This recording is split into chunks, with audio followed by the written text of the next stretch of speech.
Welcome to Hot Atlanta, here where bulldogs eat, dirty birds fly, and the Hawks they sometimes try. Here tonight, week 10 of the Triple M Pulling Truck Series. My name is William Tiller. Here tonight, I am joined by Brady LaBeouf and Adam Flieger is the man providing all those excellent shots here tonight. Brady, the boss man, joining me up here in the booth. We're taking on Atlanta here. It's going to be the last week before that All-Star break at North Wilkesboro next week. But we're coming off a win by Chris Cinnamon in that three machine. Brady, how excited are you about tonight's action? Oh, I mean, it's always exciting whenever we go super speedway racing. The guys put on a great show. I know Atlanta is a little bit different than Daytona and Talladega. It's miles shorter. The tires wear at Atlanta, so in about 12 to 15 laps after a run, you'll see guys getting loose. That right rear starting to burn off. So it's exciting. I mean, it seems like this past couple of weeks we had the Xfinity Series here, and then we had the simracerhub.com Monday Night Truck Series here. So we've been seeing a lot of Atlanta lately here, and they all put on some exciting racing for sure. Yeah, exactly. And one key factor that I learned about Atlanta through all those series that you mentioned, Brady, is what I was familiar with was Atlanta being almost like a relative to Charlotte Motor Speedway. But based on that repaving that happened, it turned Atlanta almost into a super speedway. The way you come off these corners, the arrow that you have to worry about, the bottlenecking you have to worry about as well. Brady, what do you think makes this track so hard now, and why do you think I think of it as like a Charlotte somehow?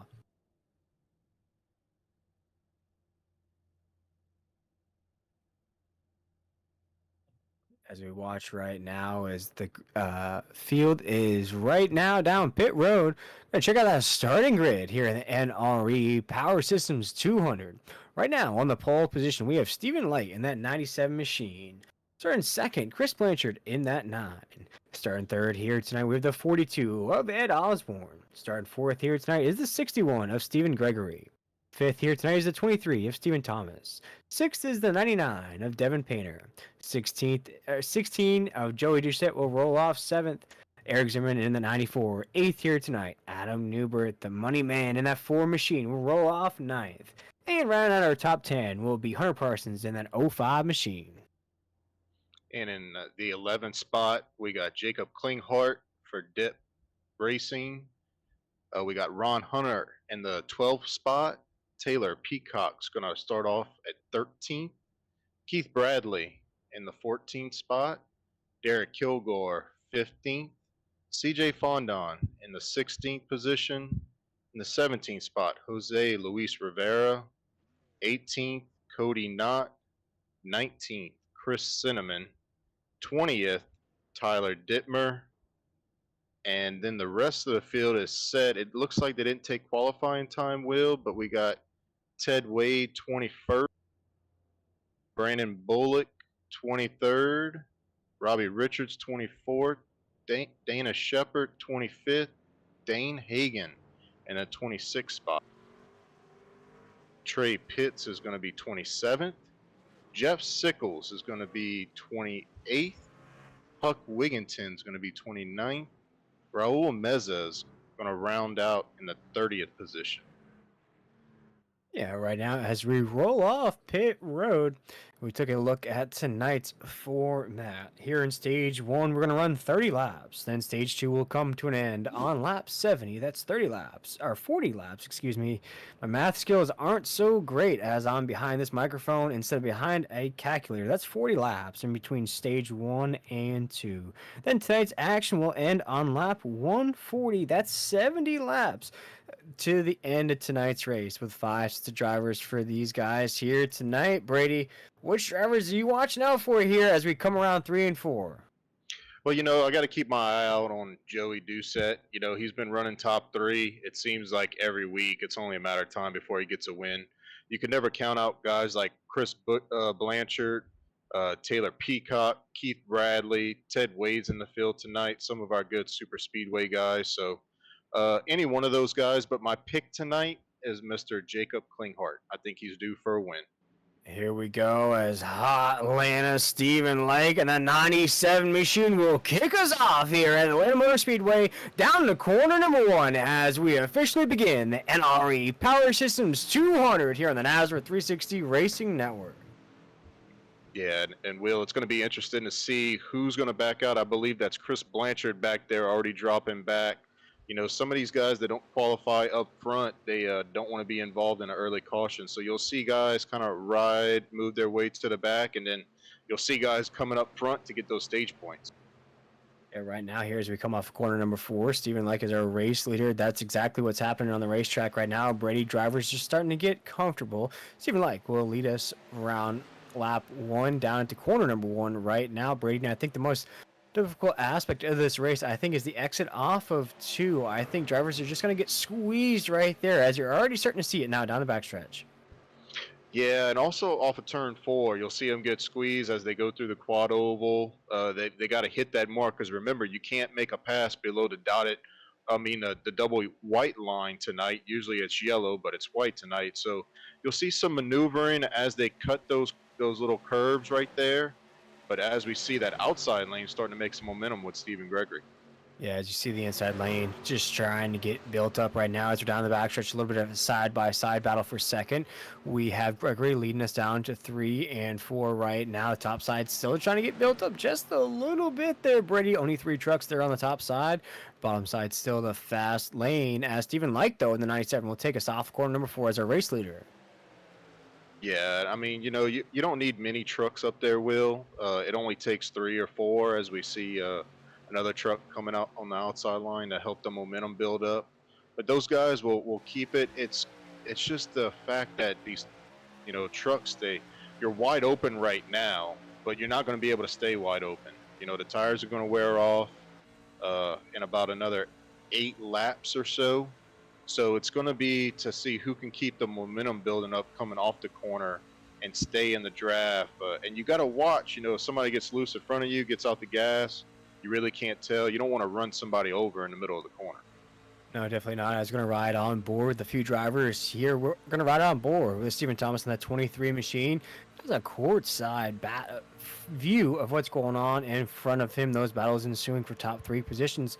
And Brady, we only see just a few trucks on the top side lane. Do you think it's right now just drivers just trying to get comfortable here at Atlanta as things just already starting to get dicey off of 4? Yeah, Will. I mean, you want to figure out, you want to use this run as, it looks like Stephen Gregory dove down to the bottom lane, took that position. So it's going to, be an accordion effect. The line's going to check up. The outside line's going to try to do it all over again. That guy on the outside is going to try to control the pace. But yeah, I mean, it's just right now you want to, take this first run, this first 30 laps. You want to try to, see what your truck's doing. We just got through with practice. A lot of times at super speedway racing, you'll get practice in, but it's mainly with like maybe your team, 3 or 4 guys, and then all of a sudden you end up in this 30 truck pack. So you kind of want to know what your truck's doing this first run, want to see what your tire wear is, and kind of prepare for that second stage and that final run. Yeah, talking about tire wear here tonight, drivers are going to be working with 5 sets of tires in that garage. But here down the front stretch here, Stephen Lake, so our race leader, he started on that pole position here. 8 laps into this race. Brady itches side by side here around 1 and 2. Things getting a little dicey off of 2 right now. Drivers, I think, just settling into position. A long snake line down the inside lane. Right now, only about 4 trucks on the top side. Big push, though, on the top side lane as the 42 truck will lead the way now down into 3 and 4. Yeah, that's Mr. Ed Osborne racing for Mission 2 Esports. Ed's always good at the super speedways. He won at Talladega, the preseason race for this series.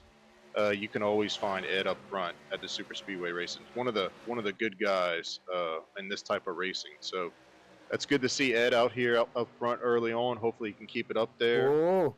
Oh yeah, big bump right there. Oh, we got a crash. We have a wreck going into 3. Big wreck right now. We have to see who's exactly piled up. We saw the contact off of 2 right there. Stephen Lake tried to block the top side lane. We see Ted Wade in the 2 go sliding right there on your screen. Huge wreck here on the Nazareth 360 Racing Network. First caution of the night is out here at Atlanta.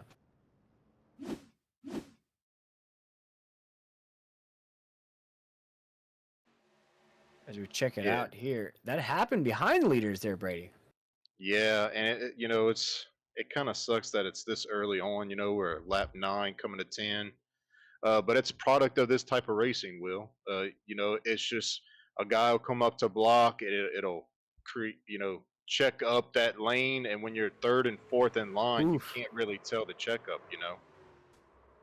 Exactly, Brady. And as we watch right now here on the NASCAR 360 Racing Network, is there anything you can do there as a driver? You have to check up because you watch the move that took place there. So now you're checking up in the middle of the pack, and it's just you see Ron Hunter is going to make contact there with the 5. Going to ride on board, and I think that's where everything's just going to initiate there, Brady, and then just the domino is going to start to fall. Yeah, and I can tell that Jacob got out of the gas. Ron Hunter wasn't expecting it, especially, you're going down the back straightaway, you're full throttle, you're not expecting a truck in front Ooh. of you to let off.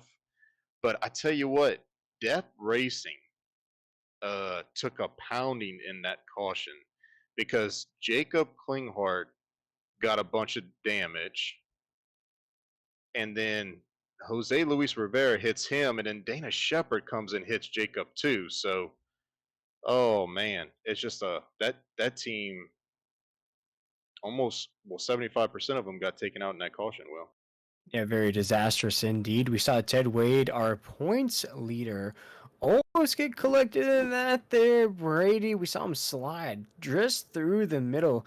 Might have to get Ted Wade enrolled in some drifting classes the way he was able to avoid all that. yeah, and it's Hmm. just thinking your way through it.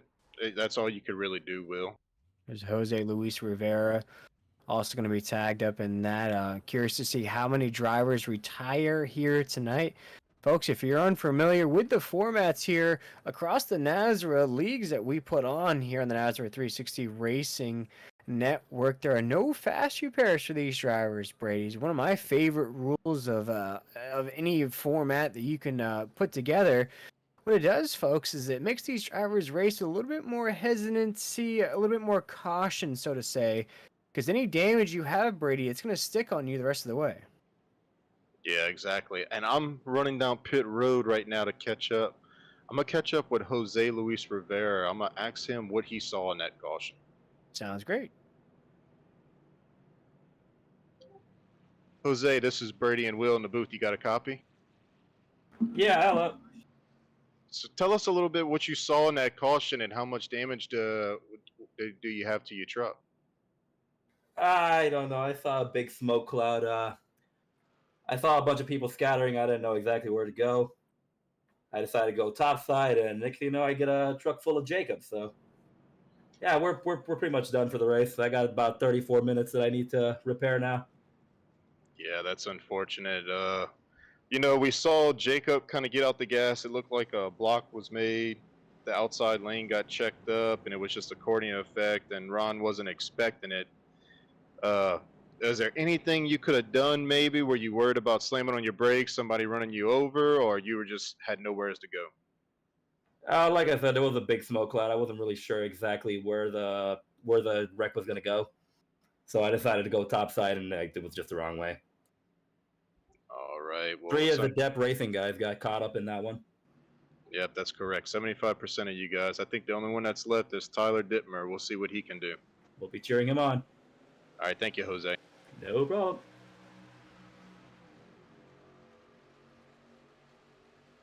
Right now, Stephen Light takes us down to corner number 1. We're back on the green here, the NRE Power Systems 200 here at the Atlanta Motor Speedway. This is week number 10. Believe it or not, Brady of the Triple M Pulling Truck Series is down the backstretch right now. Stephen Light in the 97 still leading the way as now Stephen Thomas in the 23 pushed him along on the inside lane. Yeah, that's correct. And we're gonna see, if this calms these guys down. We'll see if they're gonna continue to race or whatnot, fight for those stage points. We're about halfway in the stage. The next time they come back around, I know that wreck's gonna scare some of these guys, so you'll see people kind of falling back. But I mean, stage points are valuable, Will, like you said earlier. Yeah, right now as we're starting to see a little bit of a formation on the top side lane around 3 and 4. You see the money man himself, Adam Newbert, there in that 4 machine on the inside. Chris Cinnamon, last week's winner in that 3 truck as well. I think everybody was waiting for Chris to break through. He did do that last week, so let's see if he can go back to back here in this series. It would put him in prime position going into that all-star break. There's a lot of traffic in front of him right now, though, as we're down the backstretch, still with Stephen Light as our race leader. Yeah, and I'm seeing a lot of the guys. I was looking at the point standing there earlier, Will. You got Joey Doucette right there running about 6th position. He's first in the point standings. You got Chris Cinnamon in second. And then you got Robbie Richards up there, Adam Newbert up there. So Keith Bradley, you got a lot of these guys top 5 in the point standing that's running up front right now. That's an excellent shot of that 61 machine of Stephen Gregory right now, battling on the top side lane, battling for the lead. It's been a consistent top 3 truck all night long right now, down to 3 and 4. The top side lane seeming to be the way, though, Brady. We'll have to see as this race chugs along if he can sustain that same speed on the top side or if he'll find a way to the bottom row right now as the 97 of Stephen Lake takes us into 17 laps into stage number 1. Yeah, you just get such a great run coming off the corners here at Atlanta. And you just need that guy behind you to be tucked in right behind. You don't necessarily need him pushing you to propel you. You just need him to stay on your bumper to where y'all can keep that momentum up coming down the back straightaway in the front quad. As right now, the 97 takes across the line once again. Stephen Thomas on that low side. Only 3 trucks on the top side on the apex, so 1 and 2 right now. And Freddie, I feel like there's enough speed on that top side if just a few more trucks decide to link up with them. You see right now they're going nose to tail, trying to get as much speed as they can out of that short backstretch as we dig right now into the long, now 3 and 4 off of 4 right now. The race still being led by the 97. And you see other tandems trying to be built here at Atlanta, Brady, but it looks like if you lose that draft, you're just swimming upstream here. Yeah, and I mean, it doesn't, I don't want to, if you're by yourself, yes. As long as you have a couple of guys back there to help you, we'll see teams back there. As I'm looking at a bunch of upfront guys that are together, Chris Blanchard, Keith Bradley. As long as you got some teammates that's helping you out, you shouldn't go a lap down, especially with we're coming to 11 laps left in this stage. So as long as you got some buddies to work with you, should be all right. Like Ludacris and the A-Town. Gosh, that was back in the day there. Brady, shout out to whoever controls the NASRA Racing social media page there for those references. I remember Little John, the East Side Boys, Ludacris, T.I., all those great poets that came out of the great state or great city of Atlanta. But here at Atlanta Motor Speedway, the race now being led out of Gregory as he takes us across that start-finish line down into 1.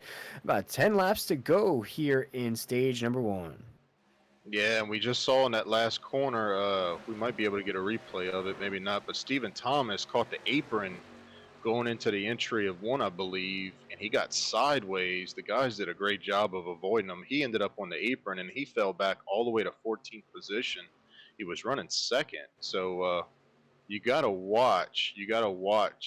Getting on that apron. It's real slippery. So it'll get you real sideways real quick. But Steven did an amazing job by saving it. Yeah, Stephen Thomas, a really skilled driver behind the wheel of that 23 machine, whether it's in these trucks or in the Xfinity Series. Stephen Thomas always in contention right now, though, Brady. He's watching a huge pack in front of him. We could ride on board with the 23 of Thomas to see what he is looking at through the cockpit right there. Look at all that traffic in front of him there, Brady. How intimidating is that for a driver? Well, it's kind of a catch-22, right? Because you want stage points, you want to be up there, you want to run up front. Track position's key, especially at Atlanta. But at the same time, you're coming up on the 37 of Raul Meza right here for Warrior Racing Esports. You got Keith Bradley with Upfront Motorsports right here on the inside lane. And you really are kind of blind the closer you get up to that truck. You really can't see what's going on in front of you. You got kind of a good shot of it whenever he came off the corner right there. But if something was to happen in, say, the 3rd or 4th, 5th position, You got to really react quick because it only takes a matter of seconds before everybody's sideways or wrecking down the back straightaway right here. Yeah, we see how close they are coming off it too right there. And you just touched on it there, Brady. If one domino starts to fall, it could encapsulate your favorite driver here tonight as we're off of 24 laps into stage number 1. If you're joining the broadcast late here tonight, we're going to run it down to state our lap 30 here. That would be the end of stage number 1. Once that 10th car crosses the line on lap 31, we'll throw that caution flag. We'll let the drivers do their thing. We usually cut to a commercial break there, Brady, but right now we need to finish out stage number 1 as we're still side by side battling for the lead. And Brady, I got to say, as we're around 3 and 4 here, that top side lane still holding pace, though, with less trucks. Oh, yeah, and it will. As long as I'm seeing the 61 to 99, if you just watch them in the corners, those trucks are moving around a lot. They're loose. The right rears burn off. You can kind of see. Oh man, Devin Painter is fighting that truck right now.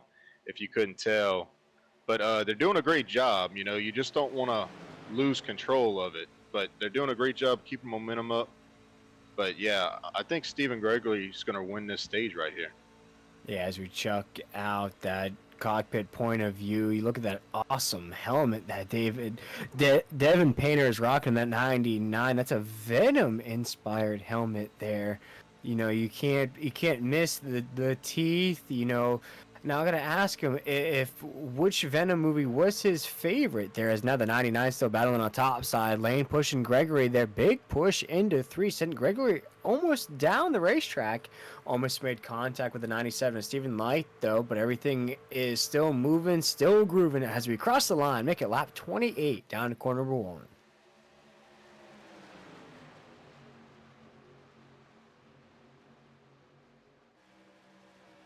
As we watch, right? Brady, Brady, I was going to say that top side's getting a little bit sketchy right now here on lap 28. Evan Painter's just pushing Gregory around. I don't know if Gregory might want to let that 99 by. Yeah, and I'm seeing Stephen Light has a gap in between him and Hunter. I don't know if Hunter's fighting his truck or whatnot, can't keep up, but I'm surprised that the outside lane didn't grab a bunch of momentum and fly by Stephen Light. It's a great job by him to be able to. You see that big gap right there. That's why you need Devin. Devin needs to get closer to Stephen right there to propel him ahead of Stephen. So Stephen Light in the 97, that is. So hopefully they can get more organized up here. We're 3 wide, Brady. 3 wide. Adam Newbert's stuck in the middle of a 3 wide off of 4. He just slips to that low side lane here as we have, whoa, man, there, Brady. Things are just going. Contact made! Contact made! We have contact made between the 42 of Ed Osborne and Adam Newbert. That whole thing was just speed wobbles all the way down to 1 and 2. And then finally, the money man himself is out of tonight's race. Yeah, that's unfortunate. I've seen guys like Ed Osborne collecting in that, Raul Meza. That's unfortunate. That's just, product of the stage racing, guys trying to get up there and get stage points. And if we could jump up in the booth there, maybe rewind it just a little bit. Brady, this was beginning to unfold way before contact was made. I started to call it out just a little bit. Things were getting a little bit too uncomfortable for me. My anxiety started to ramp up a little bit there, Brady. I could see things were getting uncomfortable for the drivers as well, as you started to see little drivers, a little bit of oversteer. Then finally into the corner, Adam Newbert just got left in the middle. I don't know where the initial contact ensued, but I could tell things were just unraveling fast. Yeah, and it looks like Adam Newberg got in the back of the 42 of Ed Osborne right there, and it just collected a bunch. And there was a huge check up into the corner way before the front stretch. I think things were just getting a little bit too dicey there at the end of stage 1.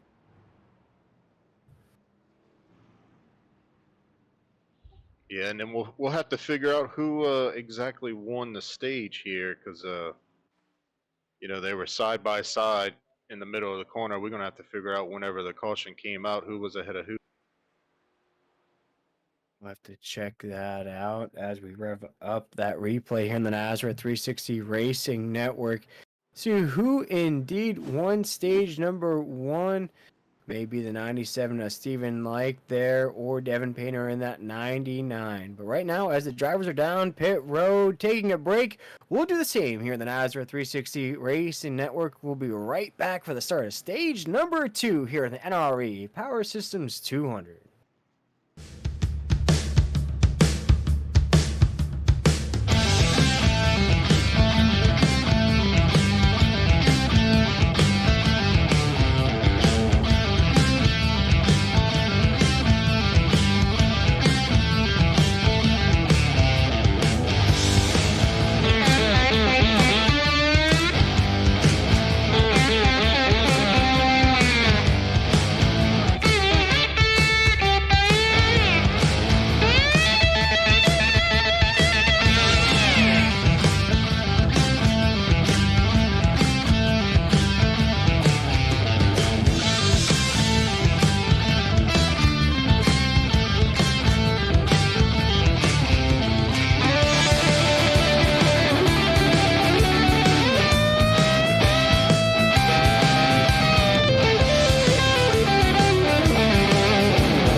Welcome back here to Hotlanta here on the Nazareth 360 Racing Network. My name is William Tiller here tonight. I'm joined by the boss man himself, Brady LaBeouf. Here we just saw the conclusion of stage number 1, which, Brady, we just saw some of those favorites we like to say, some fan favorites as well, get coddled up or collided up in that accident there in that caution flag, but it looked like Stephen Like did indeed win stage number 1.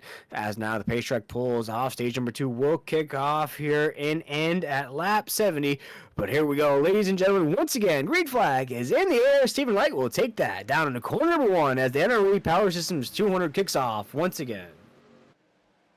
Yeah, kind of a weird restart right there. Looks like some guys were kind of lagging on getting back to the gas and whatnot. And it kind of it's going to string everybody out single file up here up front.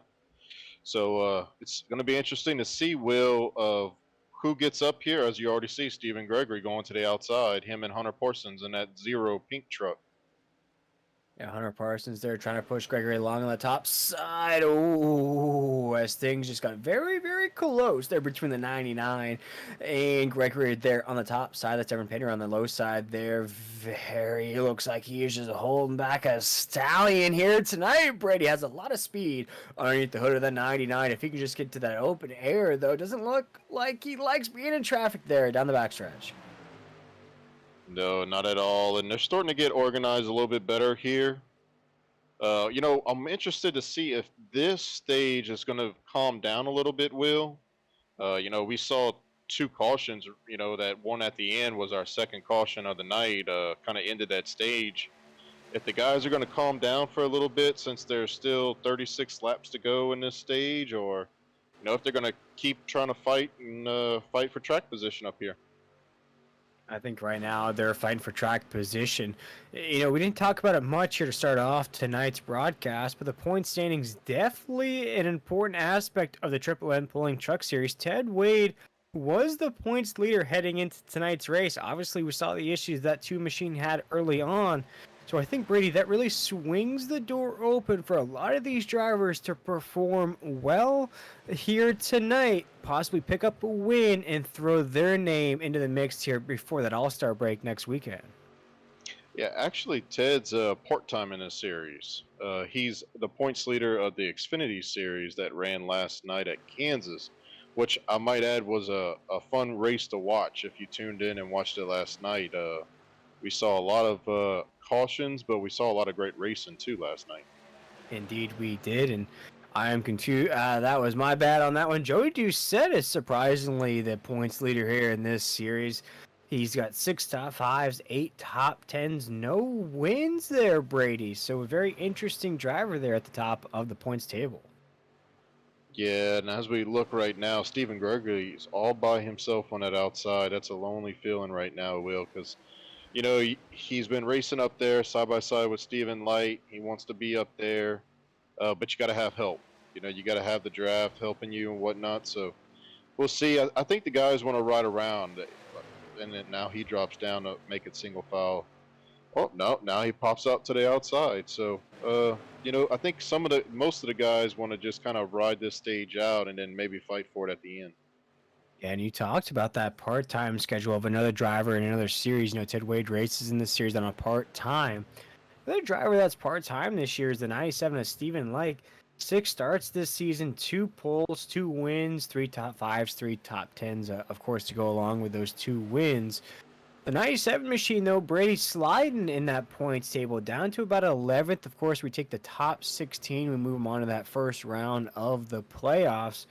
Right now, Stephen Light, performing well here tonight, but a victory is probably what he needs to do to seal that deal going into that All-Star break.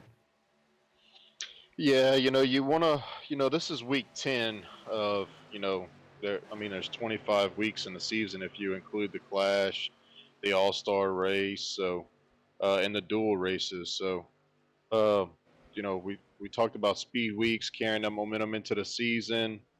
We're getting to that point to where, it's go now or never. There's only 4 races after tonight left in the regular season, and the playoffs start. And that playoff run is grueling, man. We changed it up a little bit. There's going to be top 20 instead of top 16.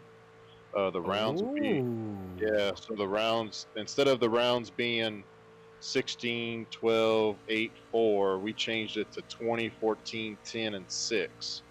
So it's going to be definitely interesting. And I believe when they get to the Elite 10, it's called now, all the points reset to 0, and we'll take the top 6 into the champion finale. So it's going to be a grueling season the rest of the way. So I know these guys are fighting for every spot they can get.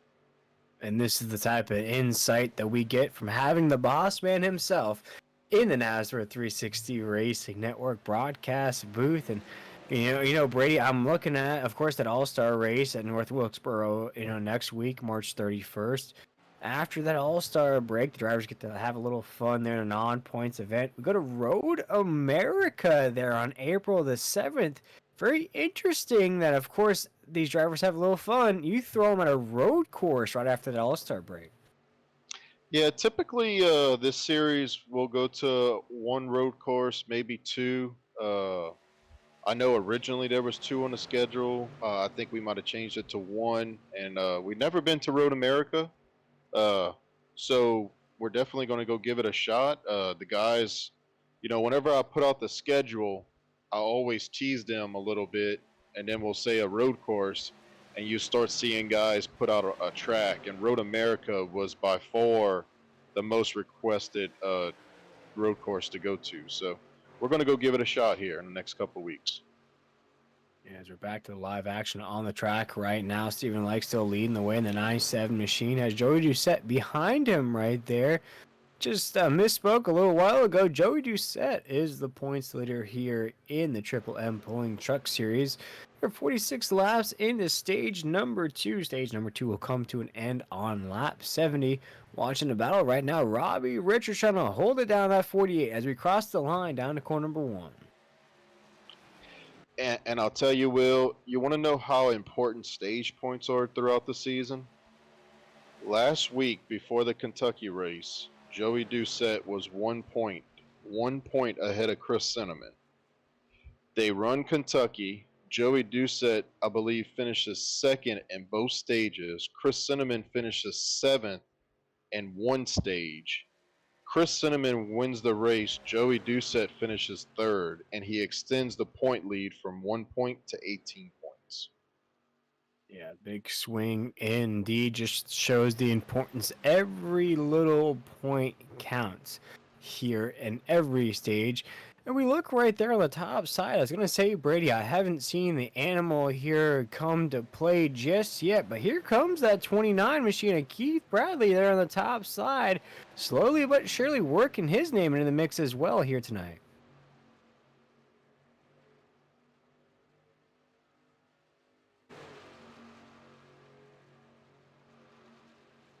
As you see, he's right on the tail end of this pack here on the inside, around 3 and 4. The 29 machine of Keith Bradley trying to find a hole, but looks like Chris Cinnamon's having a bit of an issue there.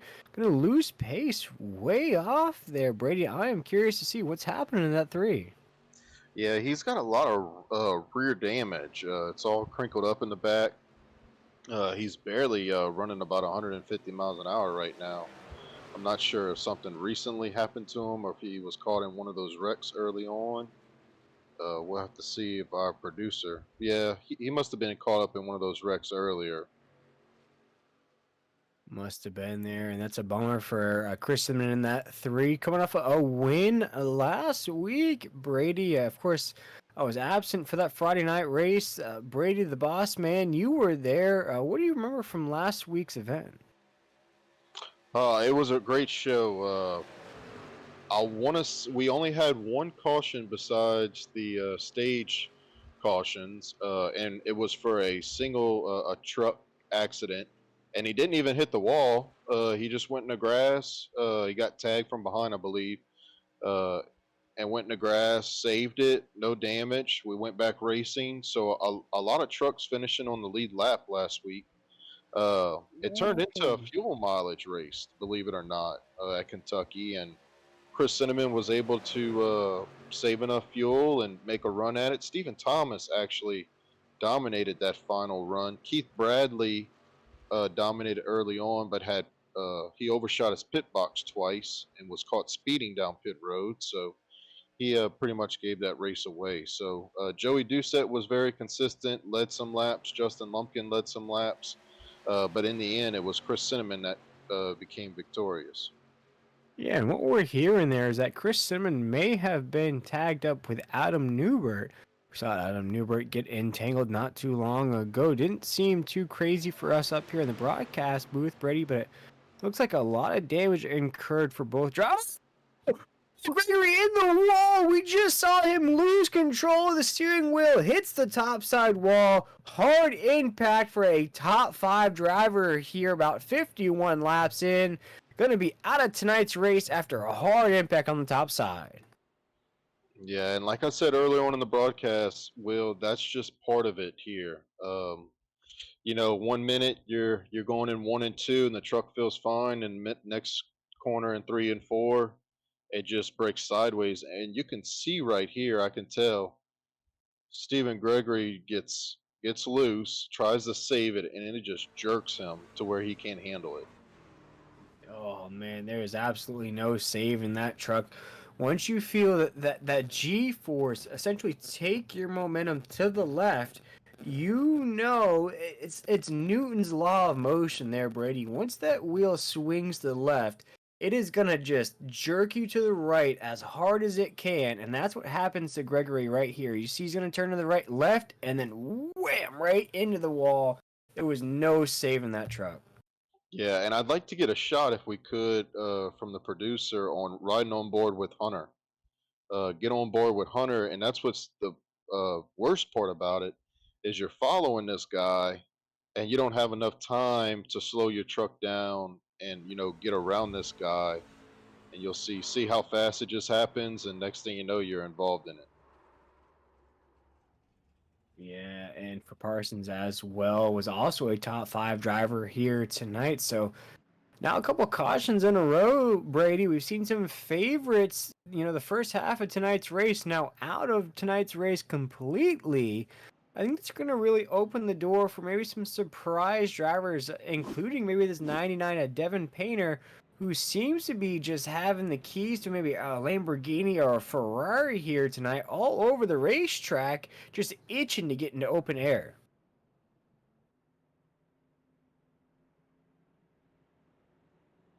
And right now, as we're still under caution, we'll take a quick break here as we await everybody to go 2 by 2. We'll be right back here in the NRE Power Systems 200 here on the Nazareth 360 Racing Network.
Welcome back, race fans, here as we're green flag racing once again. Stephen Lane, the 97 machine, takes us down to corner number 1 here in the Nazareth 360 Racing Network.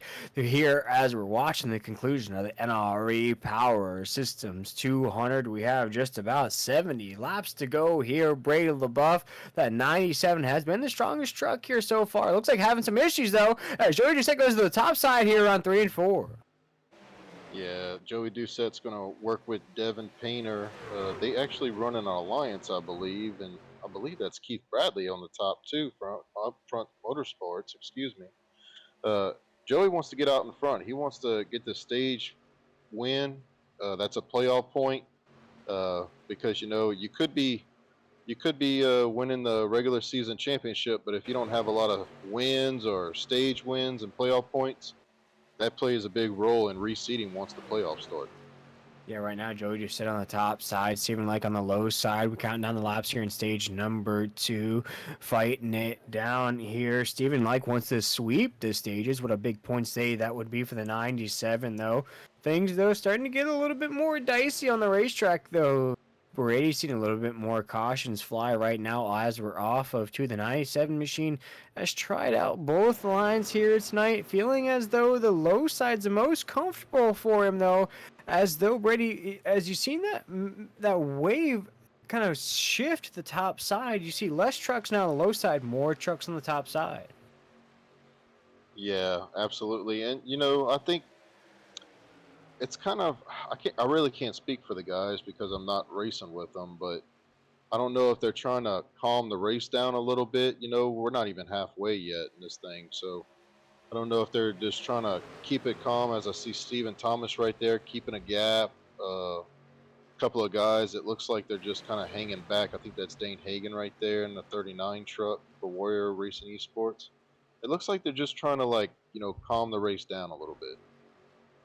Yeah, just trying to feel it out, feel that groove. I like to say the first couple of stages of this race are in an experimental time. The drivers really get to try things out, see what lanes feel good, see what kind of tire wear they're putting on those tires. I was gonna have a long run towards the end of this race as Joey just set on the top side, Stephen Like on the low side here. Devin Painter in that 99s right there as well. Stephen Thomas in the 23. Keith Bradley though looks as like he's losing a little control there. He is okay though on the top side as we cross the line here with just about 10 laps to go here in stage number 2. Yeah, and Joey Doucette, Devin Painter, Keith Bradley trying to make that outside lane work right now. They can get up there, but usually you can see them get a little bit more momentum.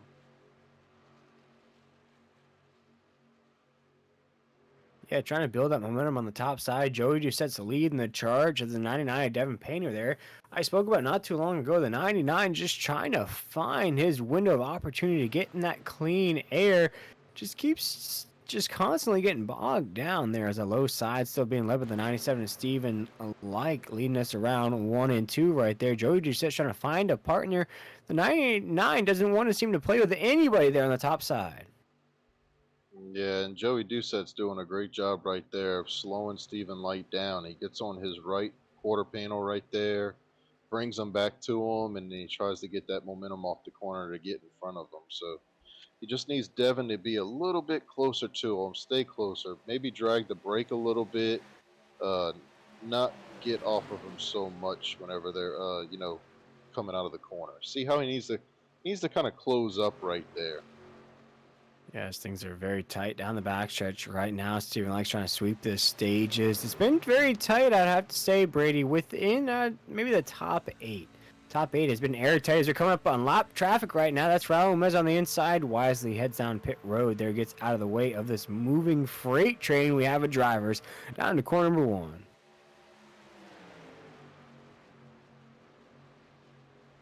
Yeah, Joey, Devin, and Keith, they're still working pretty hard. And I'm not sure exactly, what they're feeling. We saw Steven Gregory get loose right there. The tires were pretty worn. At this point, I'm sure all the guys want 4 fresh tires. Ooh, watch out for that 53 there, Brady. I know you saw that 53 bouncing around in that corner, very close to the 16 that Joe just said. That's CJ Fondal right there. Very loose on the inside. Watch out for CJ on the inside right there in second.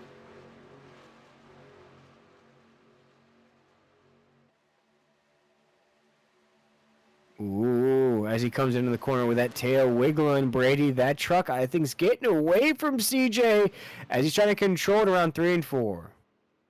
Yeah, and I believe the 3 of Chris Cinnamon has been told to park it. He has not been able to reach minimum speed, so Chris, unfortunate for him, he's going to have to retire that truck. Yeah, disappointing end for Chris Cinnamon in that 3. Last week's winner will not repeat here in the Triple M Pulling Truck Series. We will see Chris Cinnamon possibly at the All-Star break next week at North Wilkesboro. If not, we'll see him at Road America on April the 7th. Unfortunate for Chris Cinnamon, but back up to the lead pack right now as we cross the line, counting down the laps here in stage number 2. CJ Fonda in the 53 still right there in the 3rd position. Battle for the lead, though, between the 97 Steven Lake and Joey Doucette right now rages on around 1 and 2.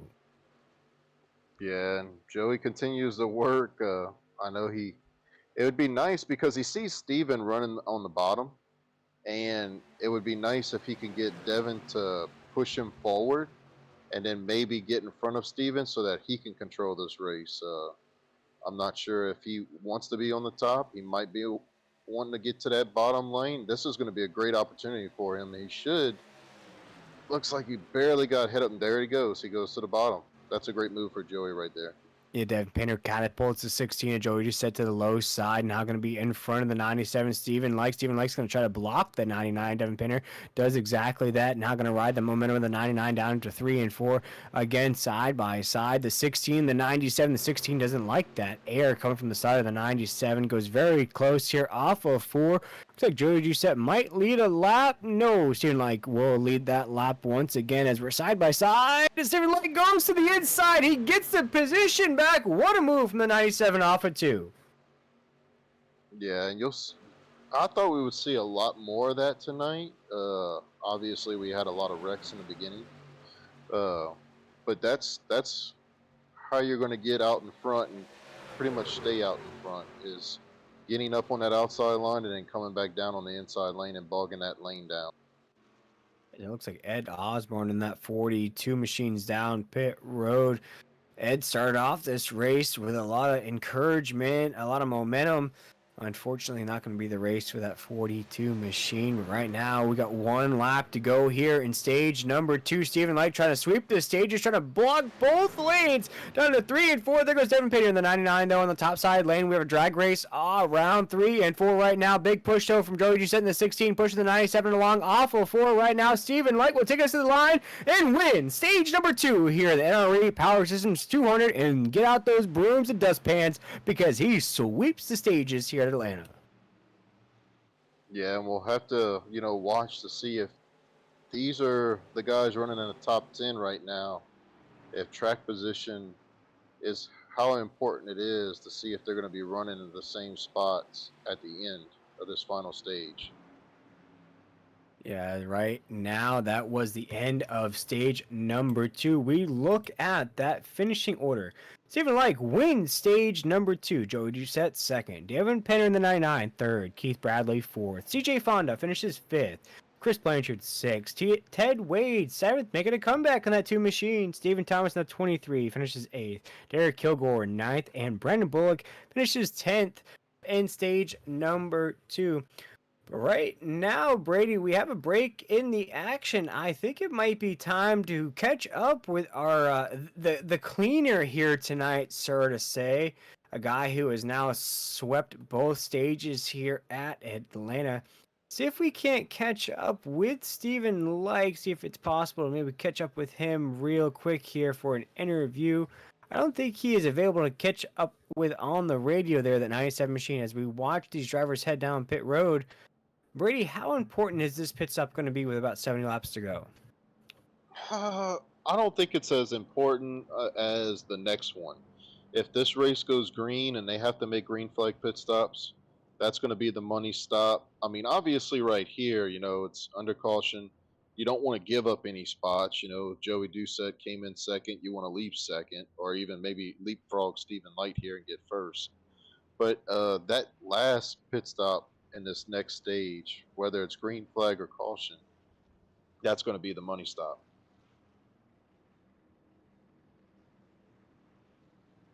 Yeah, I think that's going to happen probably around, we talked about that fuel run being around, you said about 42 to 47 laps here tonight. So that will put us just in the range of 23, 22 laps to go, maybe there, if my math is correct. It's probably not there, Brady. You'd probably have to double check that with me, but it's going to open the door for quite the dash to the checkered flag. I tell you what, we'll get caught up with Robbie Richards here. He's been running mid-pack, but I think that's on purpose. But let's find out, Will.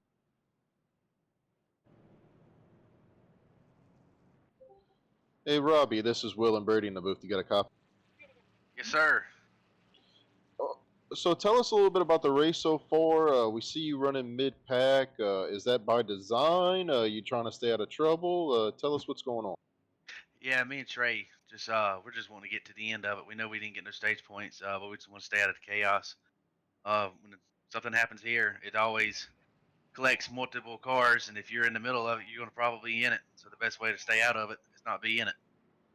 So kind of want to just kind of stay in front of the cars with damage, but back far enough from the pack to where we can stay out of trouble. I gotcha. So what is your plan for this next stage? You're going to try to get up there, get some track position? I think we're going to ride it out for a little while and kind of get a feel of how everybody's going to run, see how racy everybody's going to be, and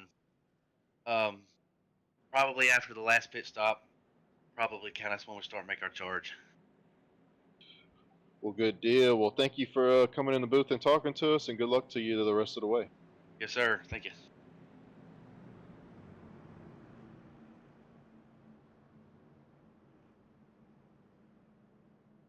Yeah, as we just caught up with Robbie Richards in that 48 machine, the pace truck takes us down into 3 And for right now, Stephen Like will be our race leader. Devin Painter in the 99 will be to his outside. We look at everybody else right now. Keith Bradley, the animal, will be right there as well, up 11 spots from the drop of the green flag. CJ Fonda in the 53 will be up to 4th, up 12 spots from the drop of the green flag. Ted Wade now cracked back inside that top 5, up 16 spots from the drop of the green flag. Chris Blanchard 6th, Stephen Thomas 7th, Brandon Bullock 8th, Derek Kilgore 9th, and Ron Hunter will be our top 10 as we creep up to the drop of the green flag. Stephen Like will take his second restart in a row to kick off the end of the NRE Power Systems 200 as the 97 steamrolls the field down to corner number 1. Yeah, and we'll be able to see if Stephen Light can keep his dominance of running on that inside lane and kind of controlling this race. As he's controlling pace right now down the backstretch, the 97 machine again sweeps the stages here. Also the fastest truck on the racetrack there. Brady ran a 31.02, fastest lap of the race so far, getting faster as this race proceeds. He'll take us around 4 and lead the first lap here in conclusion of tonight's race. But here tonight, Brady, I know there's a lot of sights and sounds of Atlanta Motor Speedway, but right now as we kick this race under green once again, we're going to give the folks at home a behind-the-scenes sights and sounds point of view of Atlanta Motor Speedway here tonight.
As we pick back up to the battle for the lead right now, the 97 machine's leading a straight line on the inside off of 2 down the backstretch right now. Brady, things are single file here to kick the race back off here under green. Interesting take here this last stretch of race. Yeah, and as we see the up front boys, literally up front, you got Keith Bradley, Chris Blanchard, Ted Wade right there. We saw some damage when we was watching the sounds of the race. Keith Bradley has some damage right there on the right front.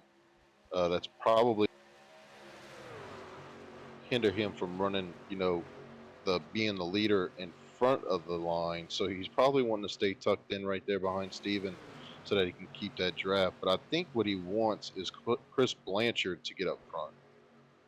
Yeah, a lot of big movers here at the top side of the grid here on the late stages of tonight's race.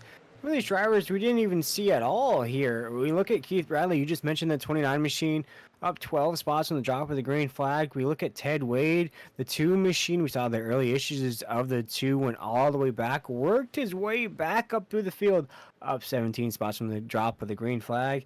And a driver that's finally starting to get a good finish working that 17 truck around the racetrack. Brandon Bullock up 16 spots on the drop of the green flag in the 7th position.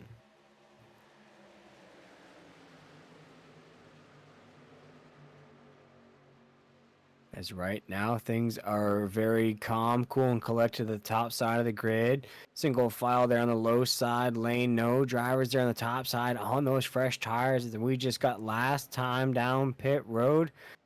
So Brady, we were trying to do a little math. Ooh, as Gregory, a lab truck is going to get into the mix there. The leaders did not like that there.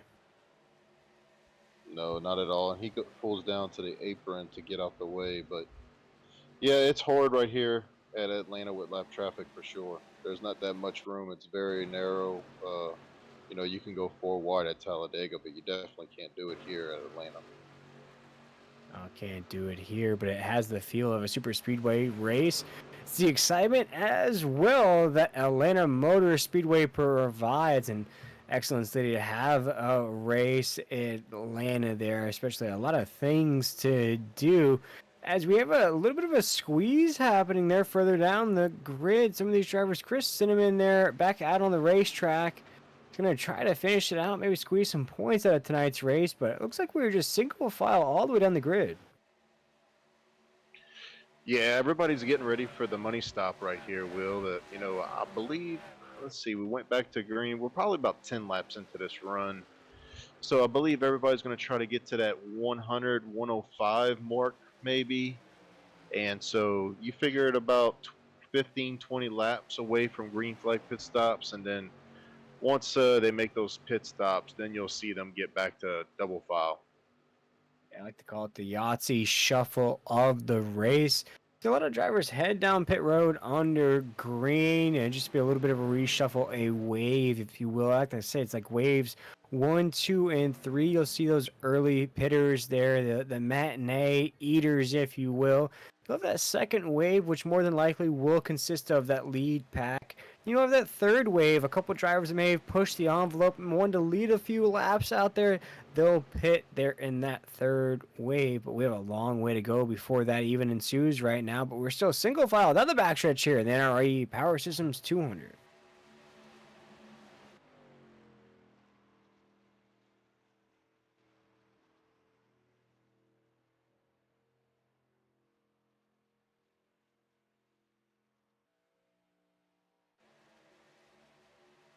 As right now, Stephen Lake in the 97 just continues to put laps away here. Lap 87 in the books. You see Stephen Thomas up there. And Brady, you got to appreciate that STP paint scheme of Tyler Dittmer there in that 34, throwing it back there to the Richard Petty days.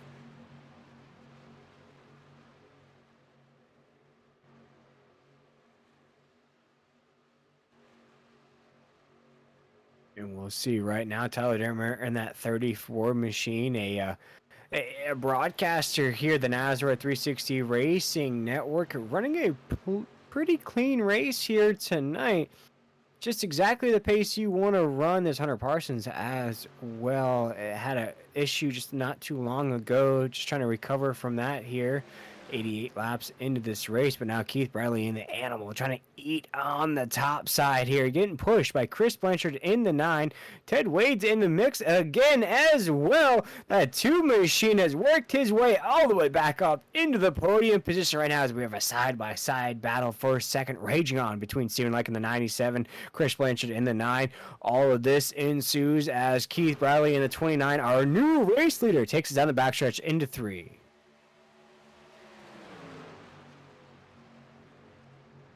Whoa, bad contact from the 97. The 29 gets loose. It's going to get squeezed into the danger zone lane there. See if anybody makes contact with the 29 or if it's just a clean exit there. Just pulling the rip cord. Going to parachute out of that sticky situation. The 29 goes from the lead all the way down to the 6th position in a flash. Our new race leader, Chris Blanchard in the 9, now takes us down the backstretch here. 90 laps into the NRE Power Systems 200.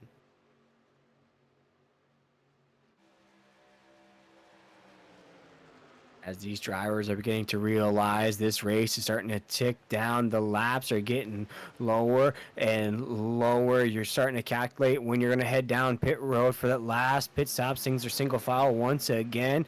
Nobody's really jockeying for position here as we're back under green. Chris Blanchard will take us off of 2. Stephen Lake's right there as well in the 97. I think the line's going to try to form behind the 97 as now we're back to side-by-side racing, drag racing around 3 and 4.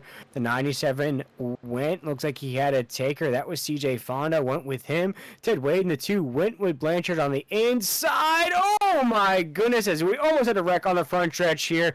Things are starting to turn up. We're getting turned up here at Atlanta.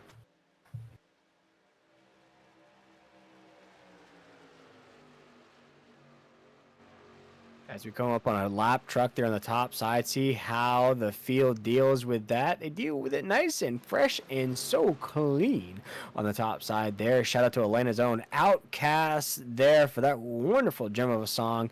Chris Cinnamon, though, is just trying to get that hoopty spun around the racetrack here tonight. Just easing around the racetrack. A nice Sunday drive and a nice caddy here tonight. Chris Cinnamon starting to feel the hangover effects of last week's win.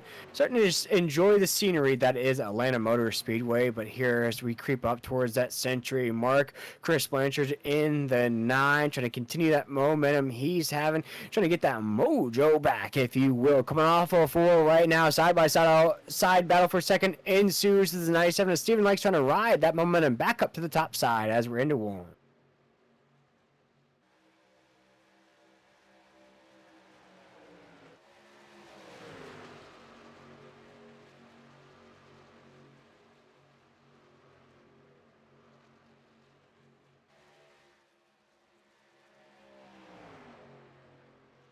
As right now we see Chris Cinnamon trying to get pushed by Hunter Parsons there. A little bit of a land of misfit toys right here on the racetrack. Hunter Parsons had a rough night. Chris Cinnamon's had a rough night as well. They're just trying to make lemonade out of lemons there, trying to combine their lemonade stands, see what they can do. But right now, side by side battle for second right now rages down the backstretch. Chris Blanchard's right there. We look at all the other battles. Now drivers starting to realize before they head down pit road, you want to try to get the best position possible.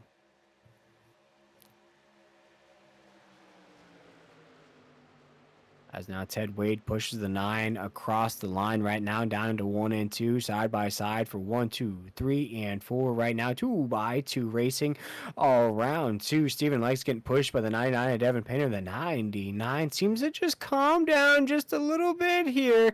Maybe taking a little mellow tone in there on that last pit stop. Still has that race control. Just a little bit less eager behind the wheel, the 99. Watch out for the 99 to wake up, though, probably with about 40 laps to go and put that ruby red machine into victory lane. But right now, Chris Blanchard in the 9, our race leader in the late stages. See if the 9 can close it out, but a long way to go as we're still 2 by 2 on the top side of the grid.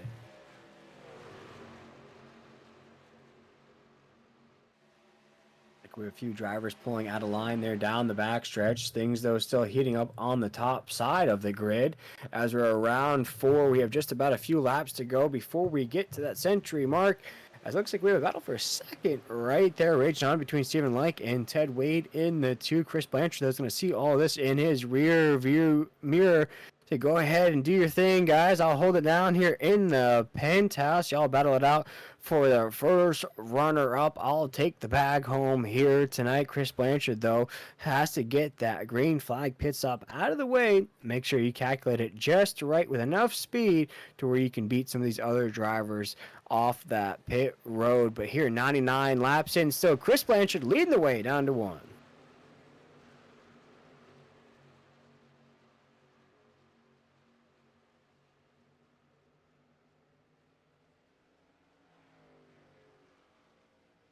Yeah, and even with that damage from Ted Wade on the rear of his truck, he's able to propel Chris Blanchard and control that inside line. So it's going to be interesting here. You know, we're coming up on lap 100. Looks like we're 5 laps away from pit stop. So these guys are going to have to get single file if they want to, you know, be able to get down pit road. And it's going to be interesting to see who works with who and who pits with who, Will.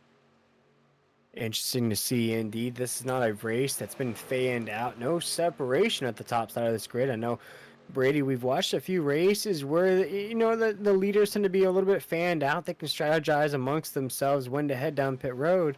But right now, how airtight it is here, I'd say from 1 all the way down to about 15, I would say, on the racetrack. You really have to either commit or try to fake out the rest of the field. Absolutely, you know, and as much as Stephen Light has dominated this race, I can guarantee you that people do not want him to know when they're going to pit. No, not at all. As right now, Stephen Light's still holding it down on the top side. We thought the low side was the most comfortable lane for him, though. He's been squeezed out of that position now for the last, I'd say, 20 or 30 laps. Chris Blanchard, though, holding it down on the low side. He's been slowly but surely running a very excellent race here tonight. Devin Painter trying to be a best bud to the 97 on the top side, be a homie, if you will, off of 2. Ted Wade trying to push the 9 along there on the inside, down the backstretch. 102 laps into tonight's race, so a lot of things to unfold here. Brady, green flag, pit stops. We'll have to see if any more cautions flags fly.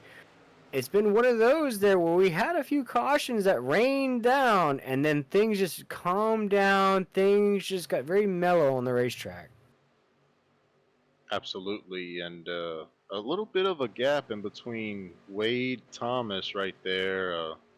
As you see, a gap between Painter and CJ Fondon, that truck that's running on the outside. So these guys are, starting to have handling issues as they can't run tight, all the way in a pack. See, Joey Doucette lost some pit positions whenever they pitted under caution. He's trying to make his way back up to the front. Yeah, we're going to think, though, Brady, here, the next few laps, these drivers will head down pit road. The last time the entire field headed down pit road, lap 72.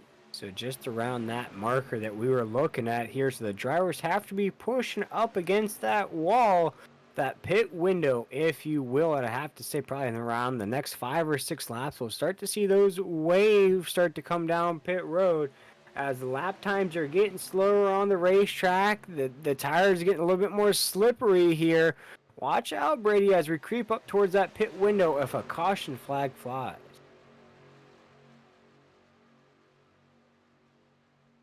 Absolutely, and Stephen Light's going to try to make this outside work. He's going to keep working it, but if you see Devin Painter kind of lag back a little bit and try to get in front of Stephen Thomas in that gap, then we know for sure pit stops are coming. Indeed, right now, it's Chris Blanchard still leading the way. We're side by side in what could be almost construed as a sight from Daytona. A lot of 2x2 tandem racing, draft racing around Atlanta here, Brady, and it might be my mind playing tricks on me, but I remember the old school Atlanta. It was similar to a Lowe's or a Charlotte. See, I'm even going back to the Lowe's days. But Charlotte Motor Speedway, and maybe it's the infield that gets it for me, that tri-oval right there that looks like Charlotte, but the corners, the backstretch, nowhere near like Charlotte.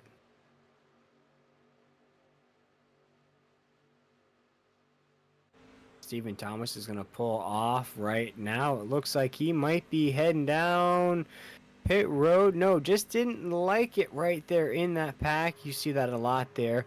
On the backstretch, these drivers just get very uncomfortable there once you start to see those or feel those draft lines come off of those trucks. It just pulls the wheel in a way you just don't like. And so instead of maybe getting entangled or getting sideways, you come off of that draft line. But right now, our new race leader, a man who said, "Thank you for holding it down in my penthouse. I would take the keys back from you. I was just renting it out Airbnb style." Steven is back up at the top of the grid here, off of 4, make it 109 down to corner number 1.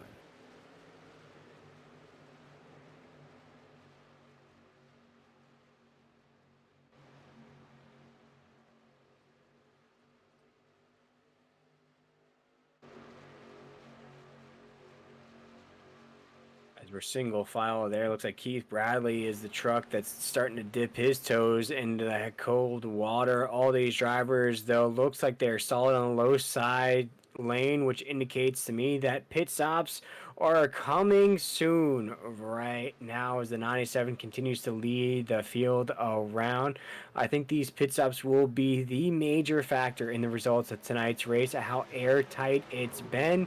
You take a gamble here down pit road, you might be able to put your truck into victory lane, but still a long way to go here with about 31 laps to go. See which drivers tend to kick off there. Looks like Chris Blanchard is on the apron right there in the 9. Looks like he might head down. Keith Bradley's heading down here. And here we go, Brady. The dominoes are starting to fall. Yeah, and I think that's the 97 of Stephen Light. I'd be very surprised if he didn't get a black flag. Uh, it looked like he was speeding, trying to get that thing slowed down, as we see everybody pitting right here. Yeah, Chris Blanchard's down pit road. Joey Doucette's down pit road. Devin Painter's down pit road. Stephen, like you just mentioned, the 97 down pit road. Ted Wade, Tyler Dittmer. So majority of the leaders down pit road right now. CJ Fonda in the 53 will be late to the party. He'll be a part of that second wave, third wave out on the racetrack right now. Still racing it around, trying to log some laps out on the lead position. Oh! Speedways, into the corner, hard impact on the top side wall. Ron Hunter was our race leader, and that didn't last long there, Brady. Ron Hunter brings out the caution flag here at Atlanta.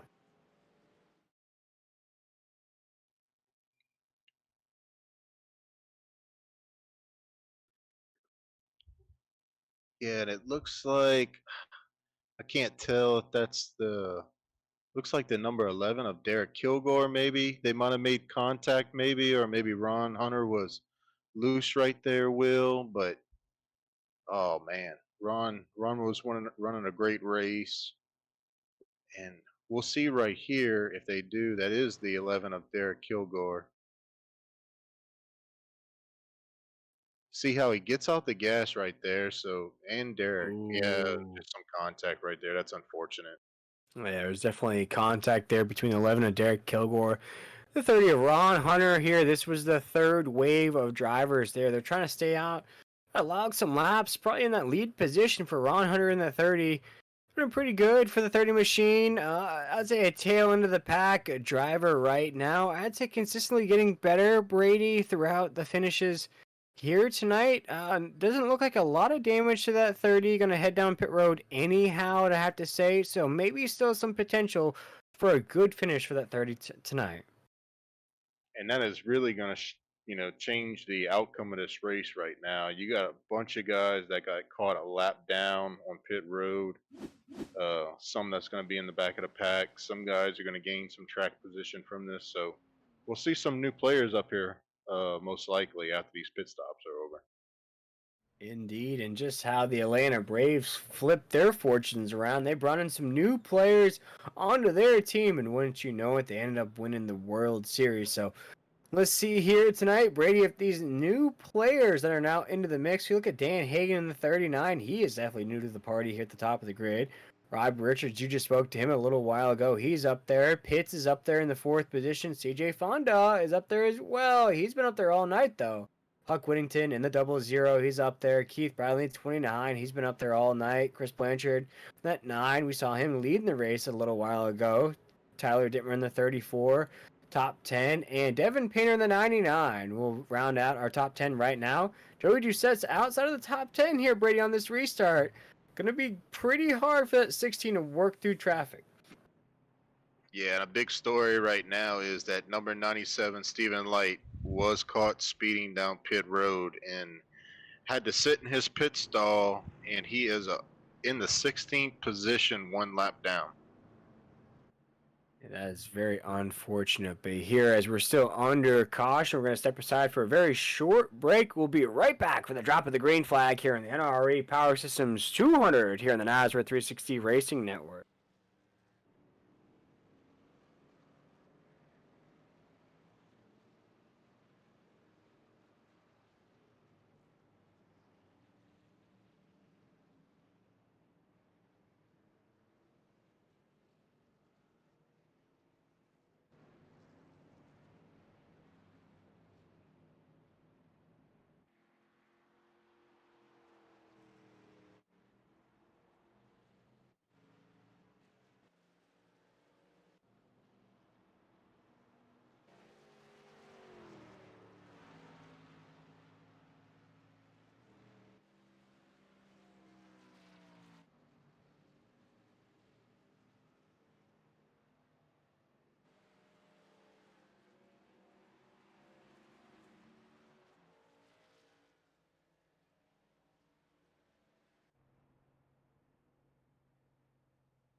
as we stayed here at Atlanta Motor Speedway. We kept an eye out on the track here for you folks. Ted Wade, now our race leader on the racetrack, as things are going to get reformed here under caution.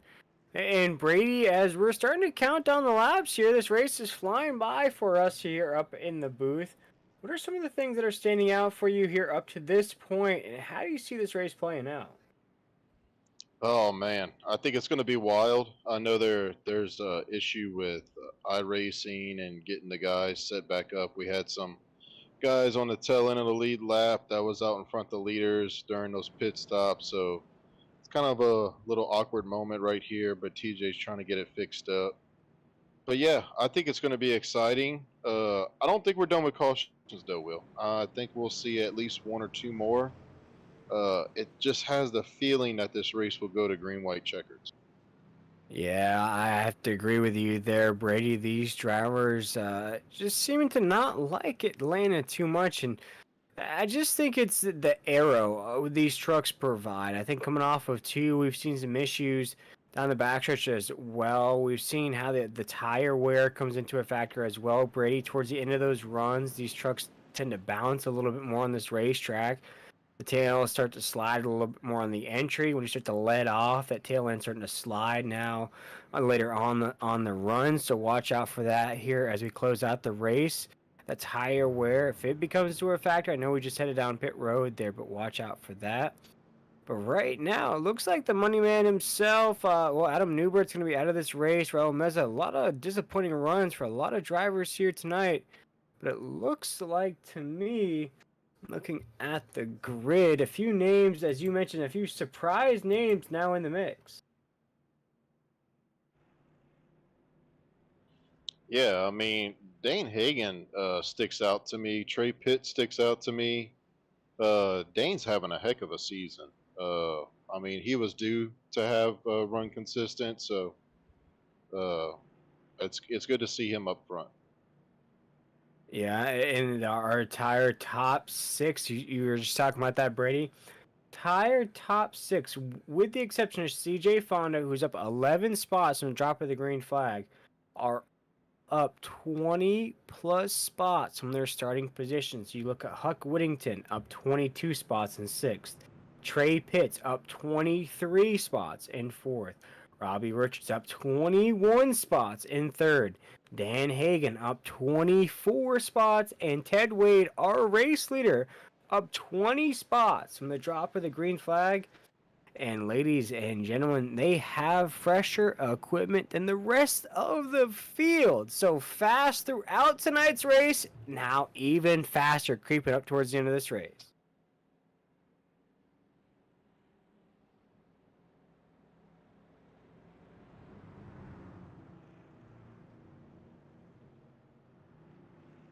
Right now, we're still under caution here in the NRE Power Systems 200. The pace truck pulls off. Ted Wade is ready. Barney the Flagman is ready, and so are we in the booth as Ted Wade takes the green flag down to corner number one here in the NRE Power Systems 200. A smooth drive down to the first corner here in Atlanta.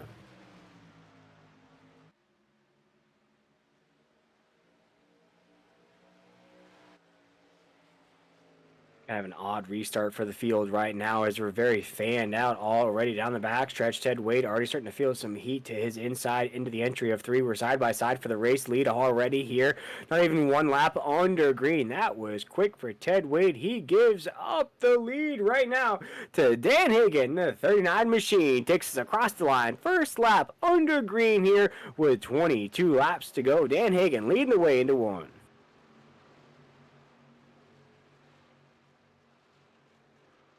As we shuffle through the rest of the field right now, we take a look at the 26 machine holding it down there.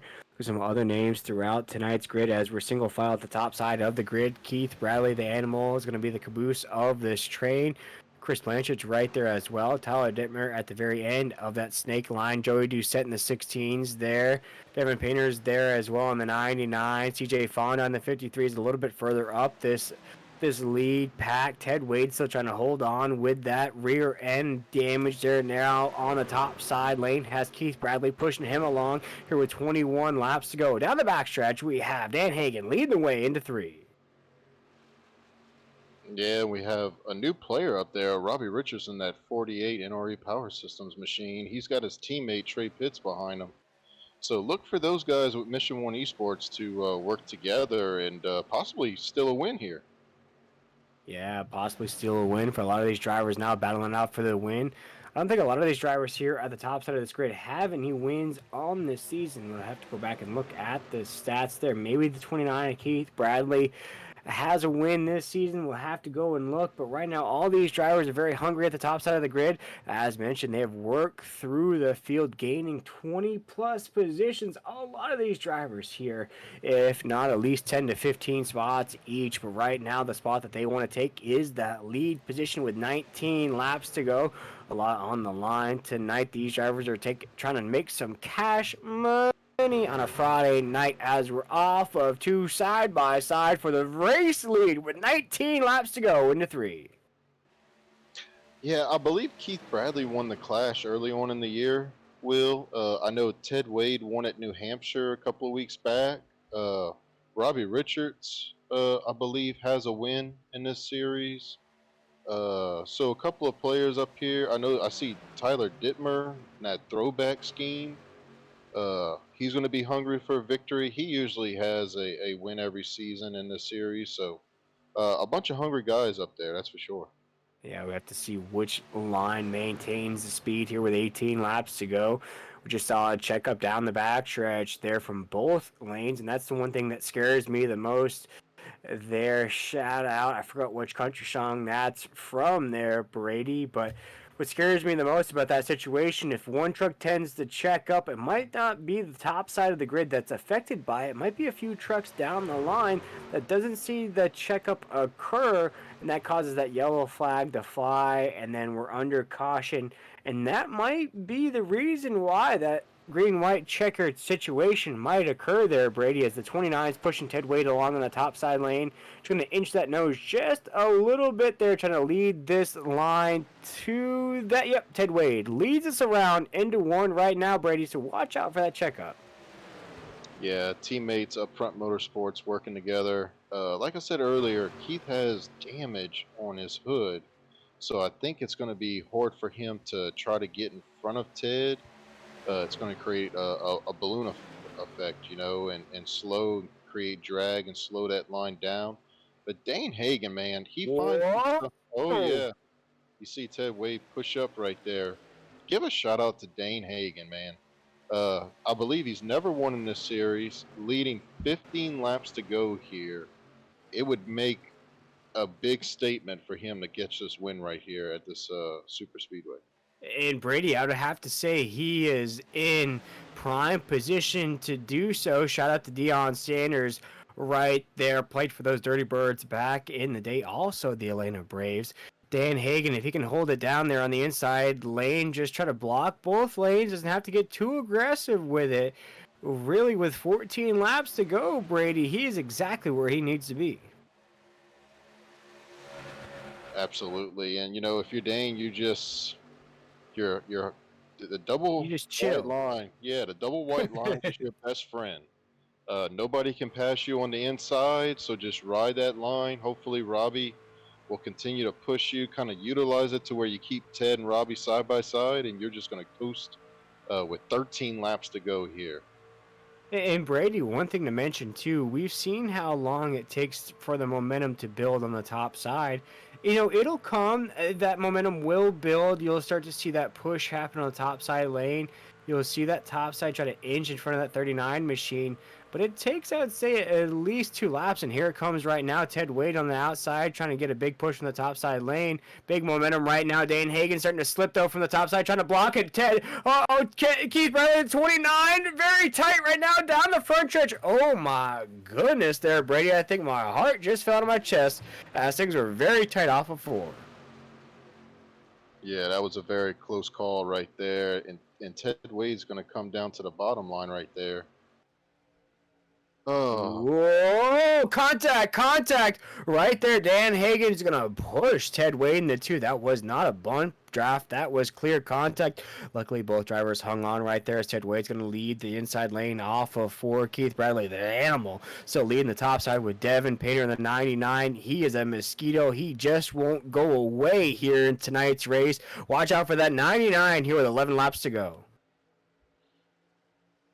yeah. Now you got, Upfront Motorsports. They always run great at the super speedways. They're controlling both lanes. It's exactly what they want. And Keith Bradley's going to go in front of Ted. That's an interesting move right there. I thought we would see Keith run the top there for a little bit longer. And just like the Georgia Bulldogs eat up championships, Keith Bradley, the animal, has been eating up positions here tonight, up 13 spots with the top of the green flag. Dan Hagen. Oh my goodness, we just saw some awkward contact right there on 1 and 2.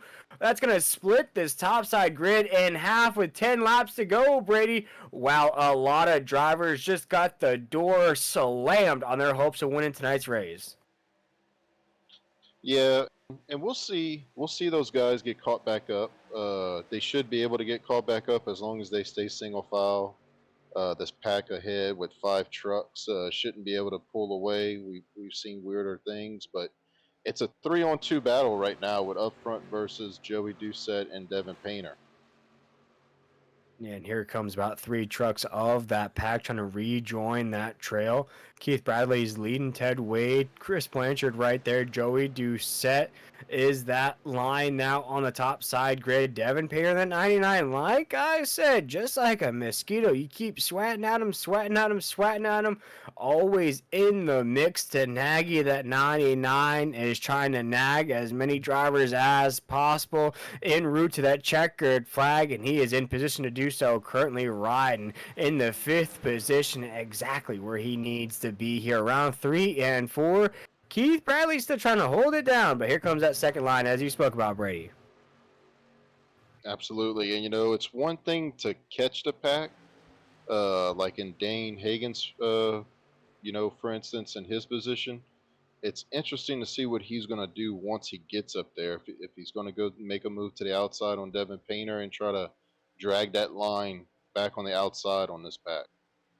As you see the nose of Ted Wade go right up to the back bumper of Keith Bradley, pushes him into turn 3. Devin Painter now going to try to the top side of Joey Doucette in the 16, going to wisely follow back in, but he can't. Dane Hagen's right there in the 39. He's going to close the door in the 99 machine. Right now, Joey Doucette to the top side of the 9 into 1 and 2. You're going to see the top side try to form right now, being led by Joey Doucette in the 16, being pushed with a 99 of Devin Painter as we're off of 6 laps to go here in the NRE Power Systems 200. So trying to crown that champion. The 97 of Steven Like was the man who swept the stages here tonight. Occurred a black flag penalty down pit road. Now out of the mix here tonight. But we have some movers and shakers up here at the top. Drivers that have put in the work. They have grinded through here this race here tonight. Now with 5 laps to go, Brady, who will take home the checkered flag? Oh, man, with 5 laps to go, it's going to be interesting. You got Joey Doucette working. Oh, and a big block right there by Keith Bradley. Whoa, no!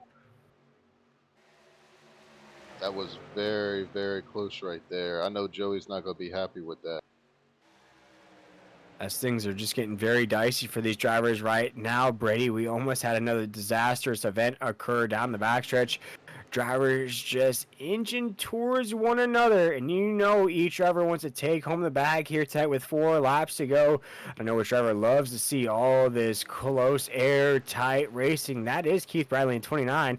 He said, yo, just go ahead and battle it out there for a podium. I want to take home the checkered flag, but he gets a little loose there from a weird push from the 2 of Ted Wade down to 3.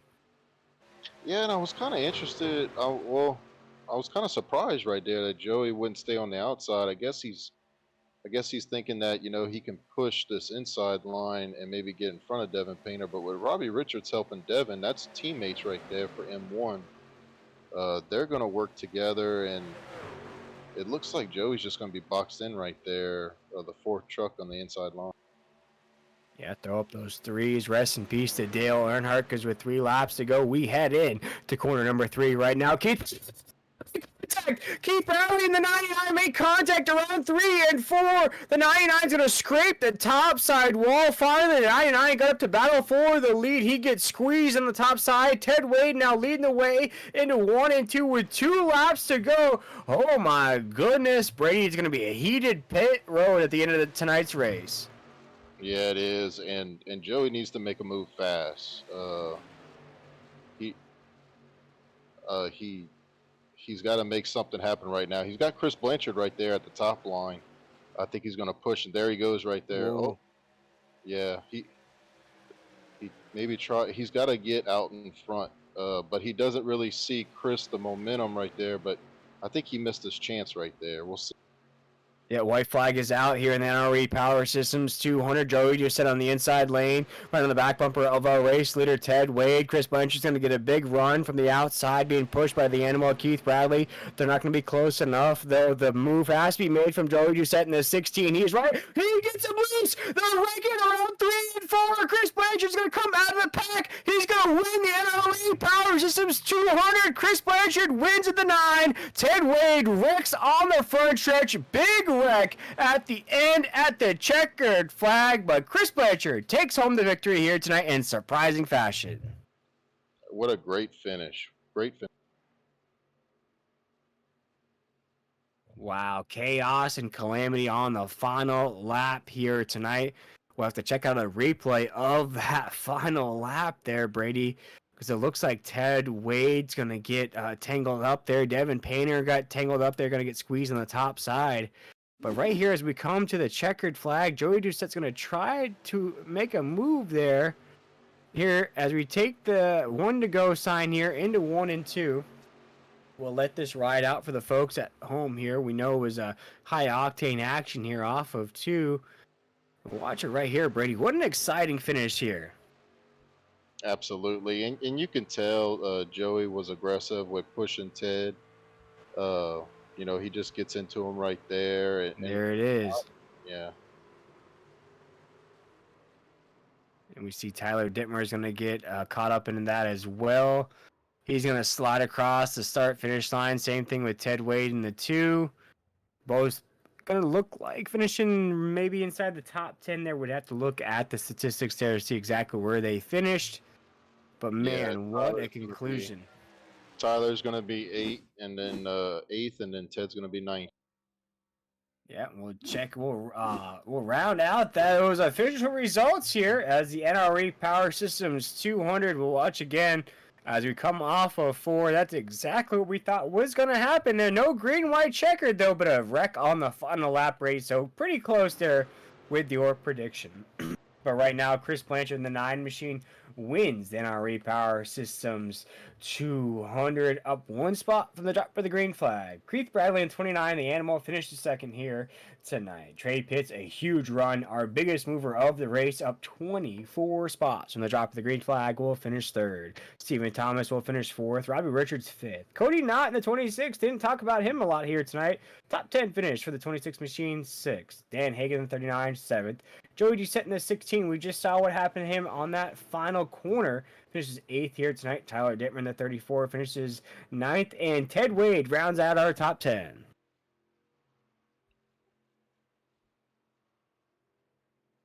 Yeah, Huck Wigginton's going to come home in 11th. CJ Fondon, 12th.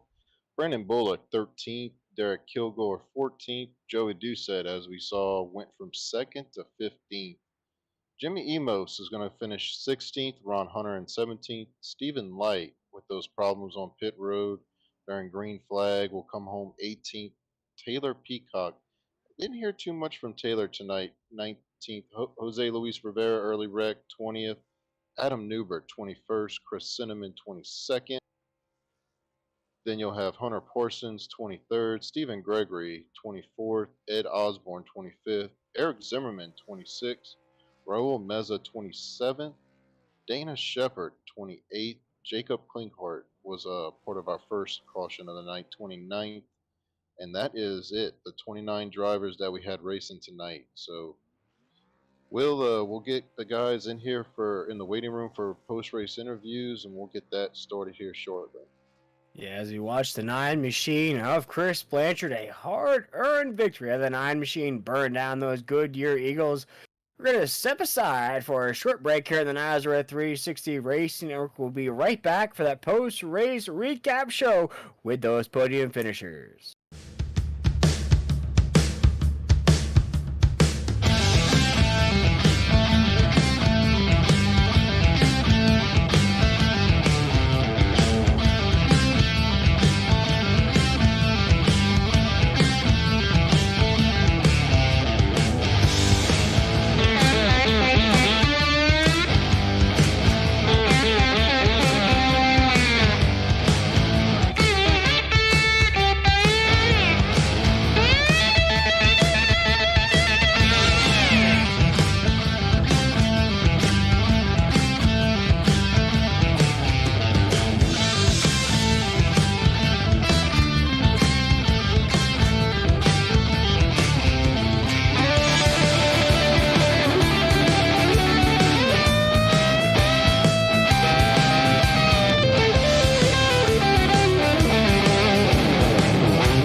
Welcome back, ladies and gentlemen, to Hotlanta here at Atlanta Motor Speedway here in the Nazareth 360 Racing Network. I am William Tiller here tonight. I have been joined by Brady LaBeouf, the boss man here at Nazareth, and Adam Flieger has been the man providing all those excellent shots, including that excellent shot of that final lap, to which we saw Mr. Chris Blanchard with a huge victory here in the NRE Power Systems 200.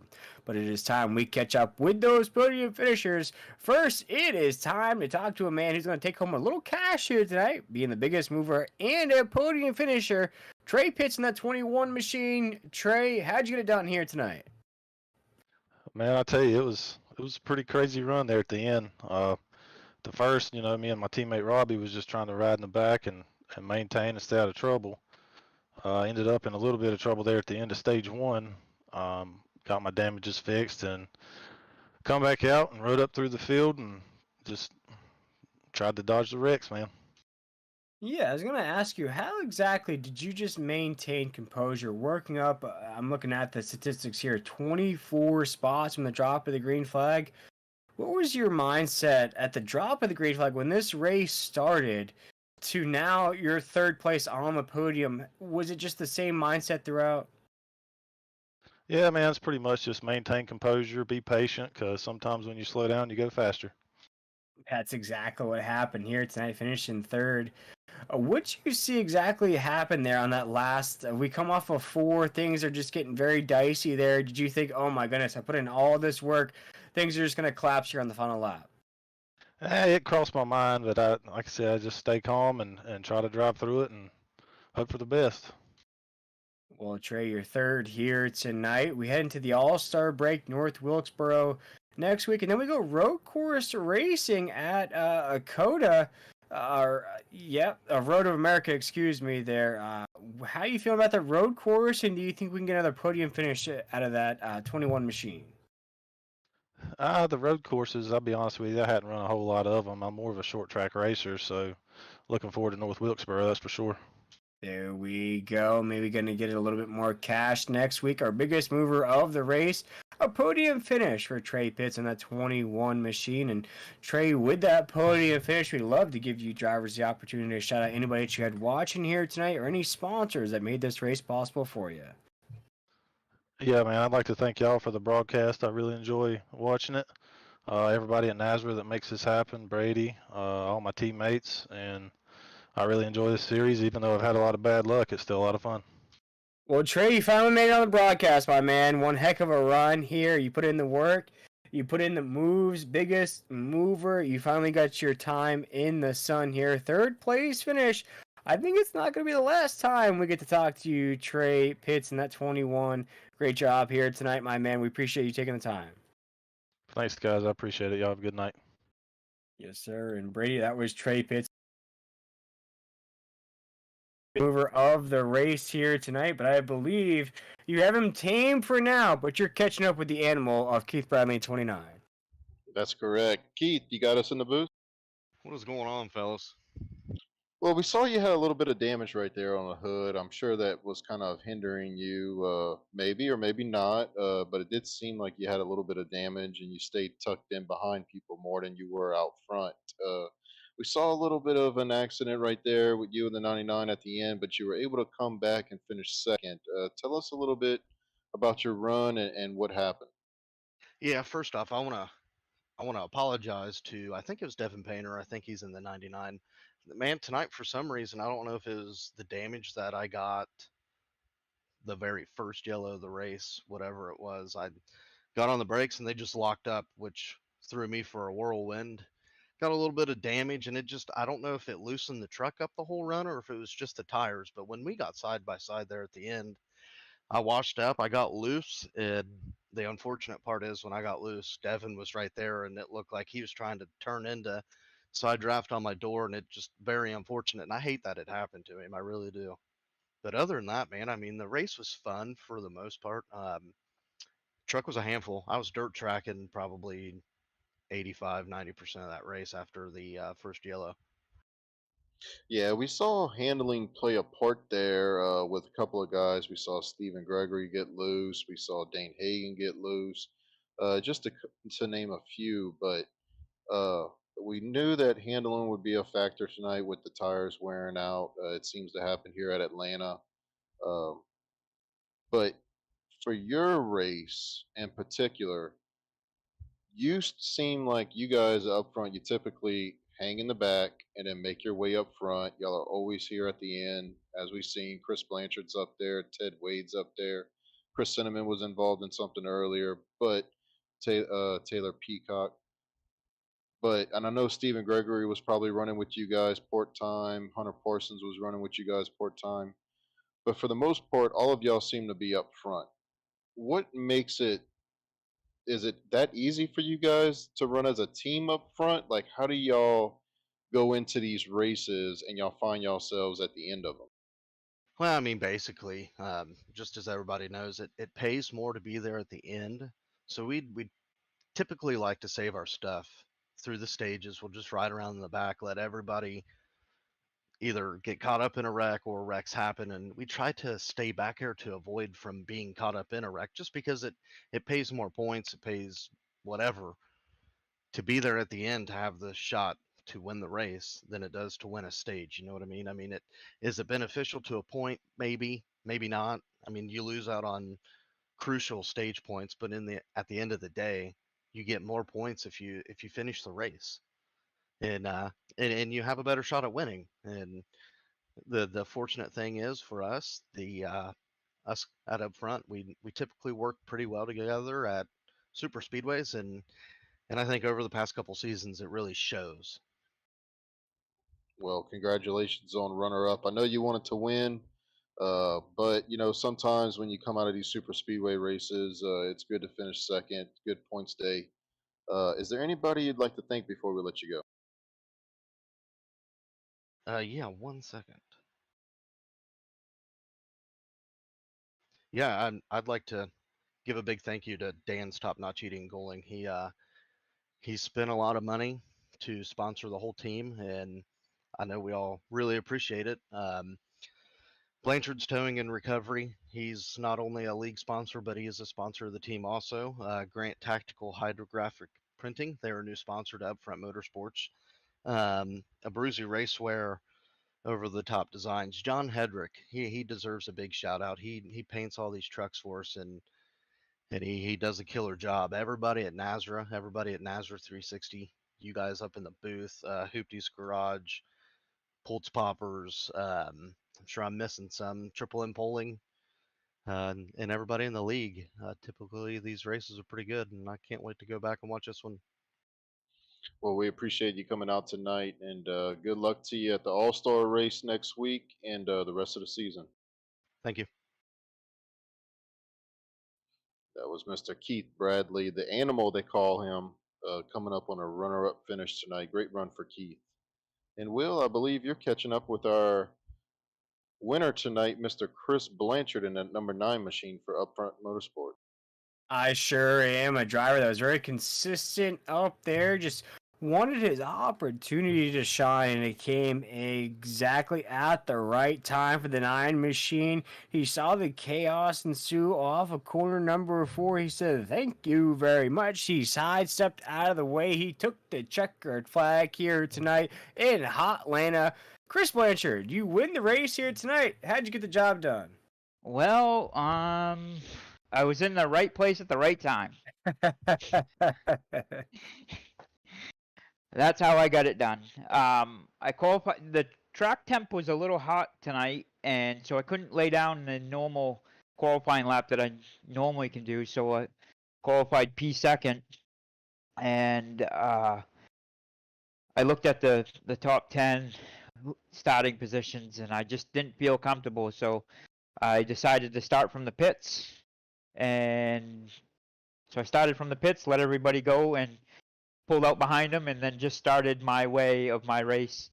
I actually didn't take any tires until the end of stage 2 at a lap. Well, the caution came out at lap 55, I think it is, and that was the first time I took tires, and then it was game on from there. Now, Chris, I would say this was a roller coaster of an action race. You know, I would say stage 1 was very calm.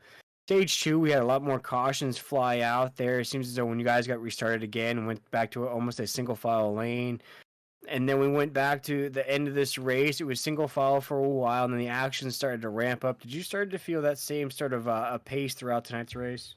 I did. It made me nervous at some, during the race a little bit because the trucks were so unstable.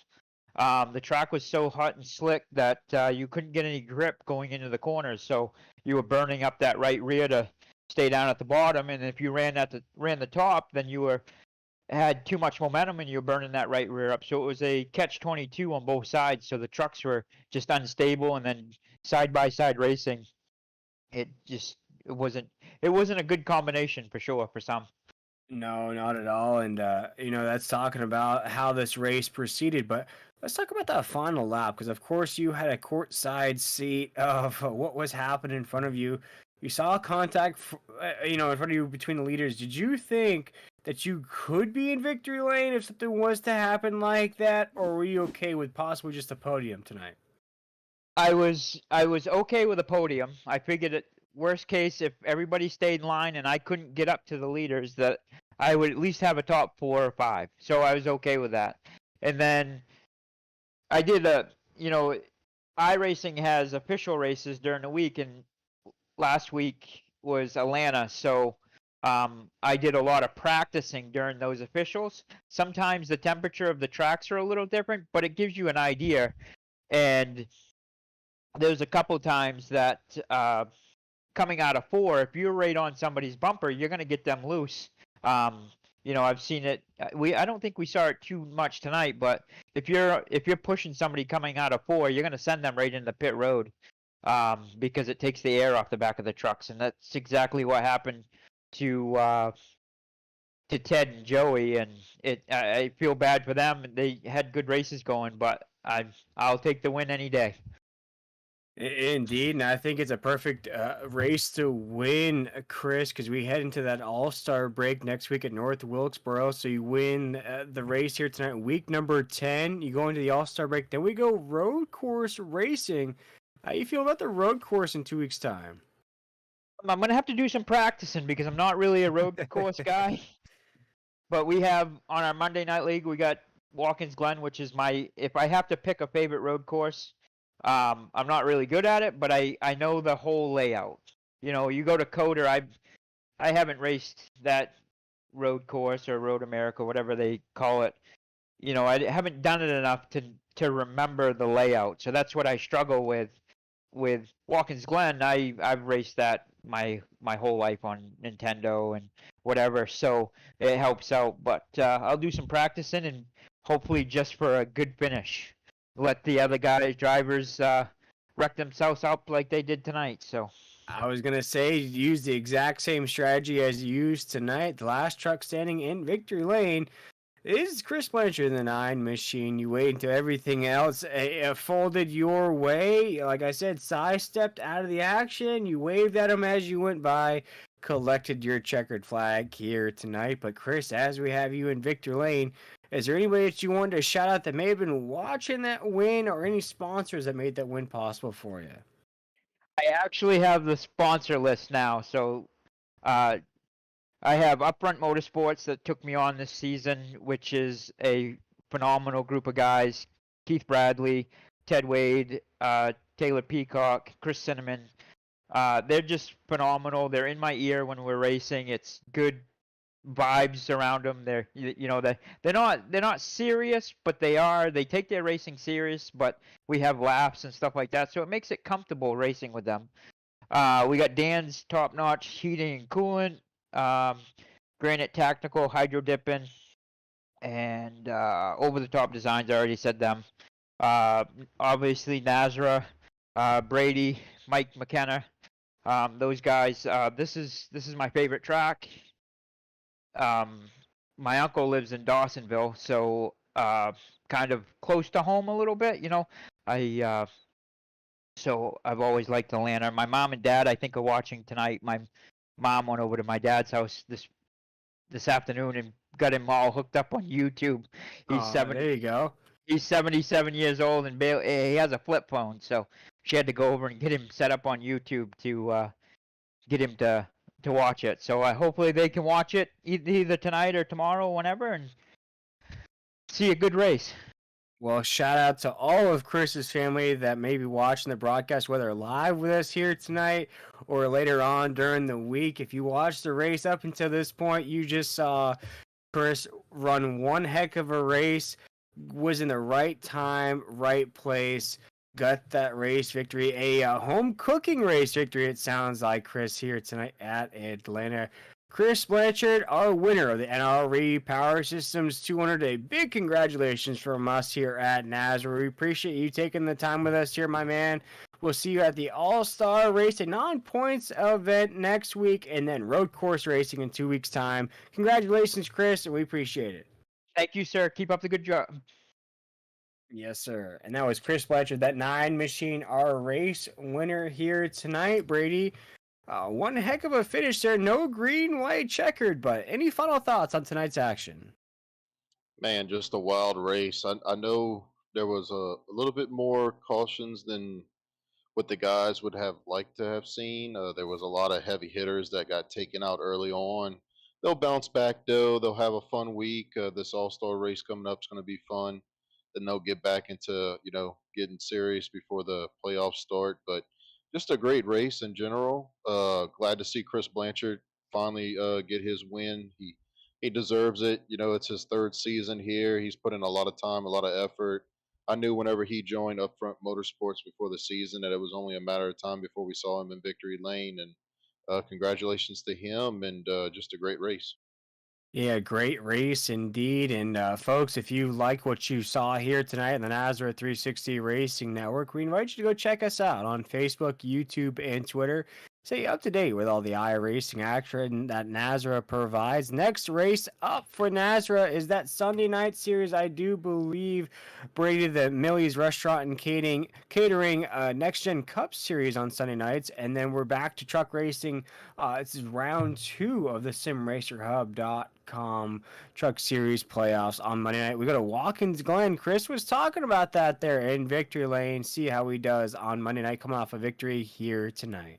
But for all of us here at the Nazareth 360 Racing Network, myself, William Tiller, I had the honor of being joined by the boss man himself, Bray LaBeouf up here, and Adam Flieger was the man providing all those excellent shots, including the one you're watching right now of Chris Blanchard burning it down here in hot Atlanta. But once again, it's Chris Blanchard and the 9 Machine taking home the victory in the NRE Power Systems 200. What a victory it was there, overcoming a last lap crash to sneak his way across that finish line. The 9 Machine will head to North Wilkesboro for that all-star break next weekend, then road course racing in 2 weeks' time. We want to wish everybody a great rest of their Friday night, a great weekend. We'll see everybody back here on the Nazareth 360 Racing Network, 9 p.m. Eastern Standard Time, Monday night. We'll see you on the track.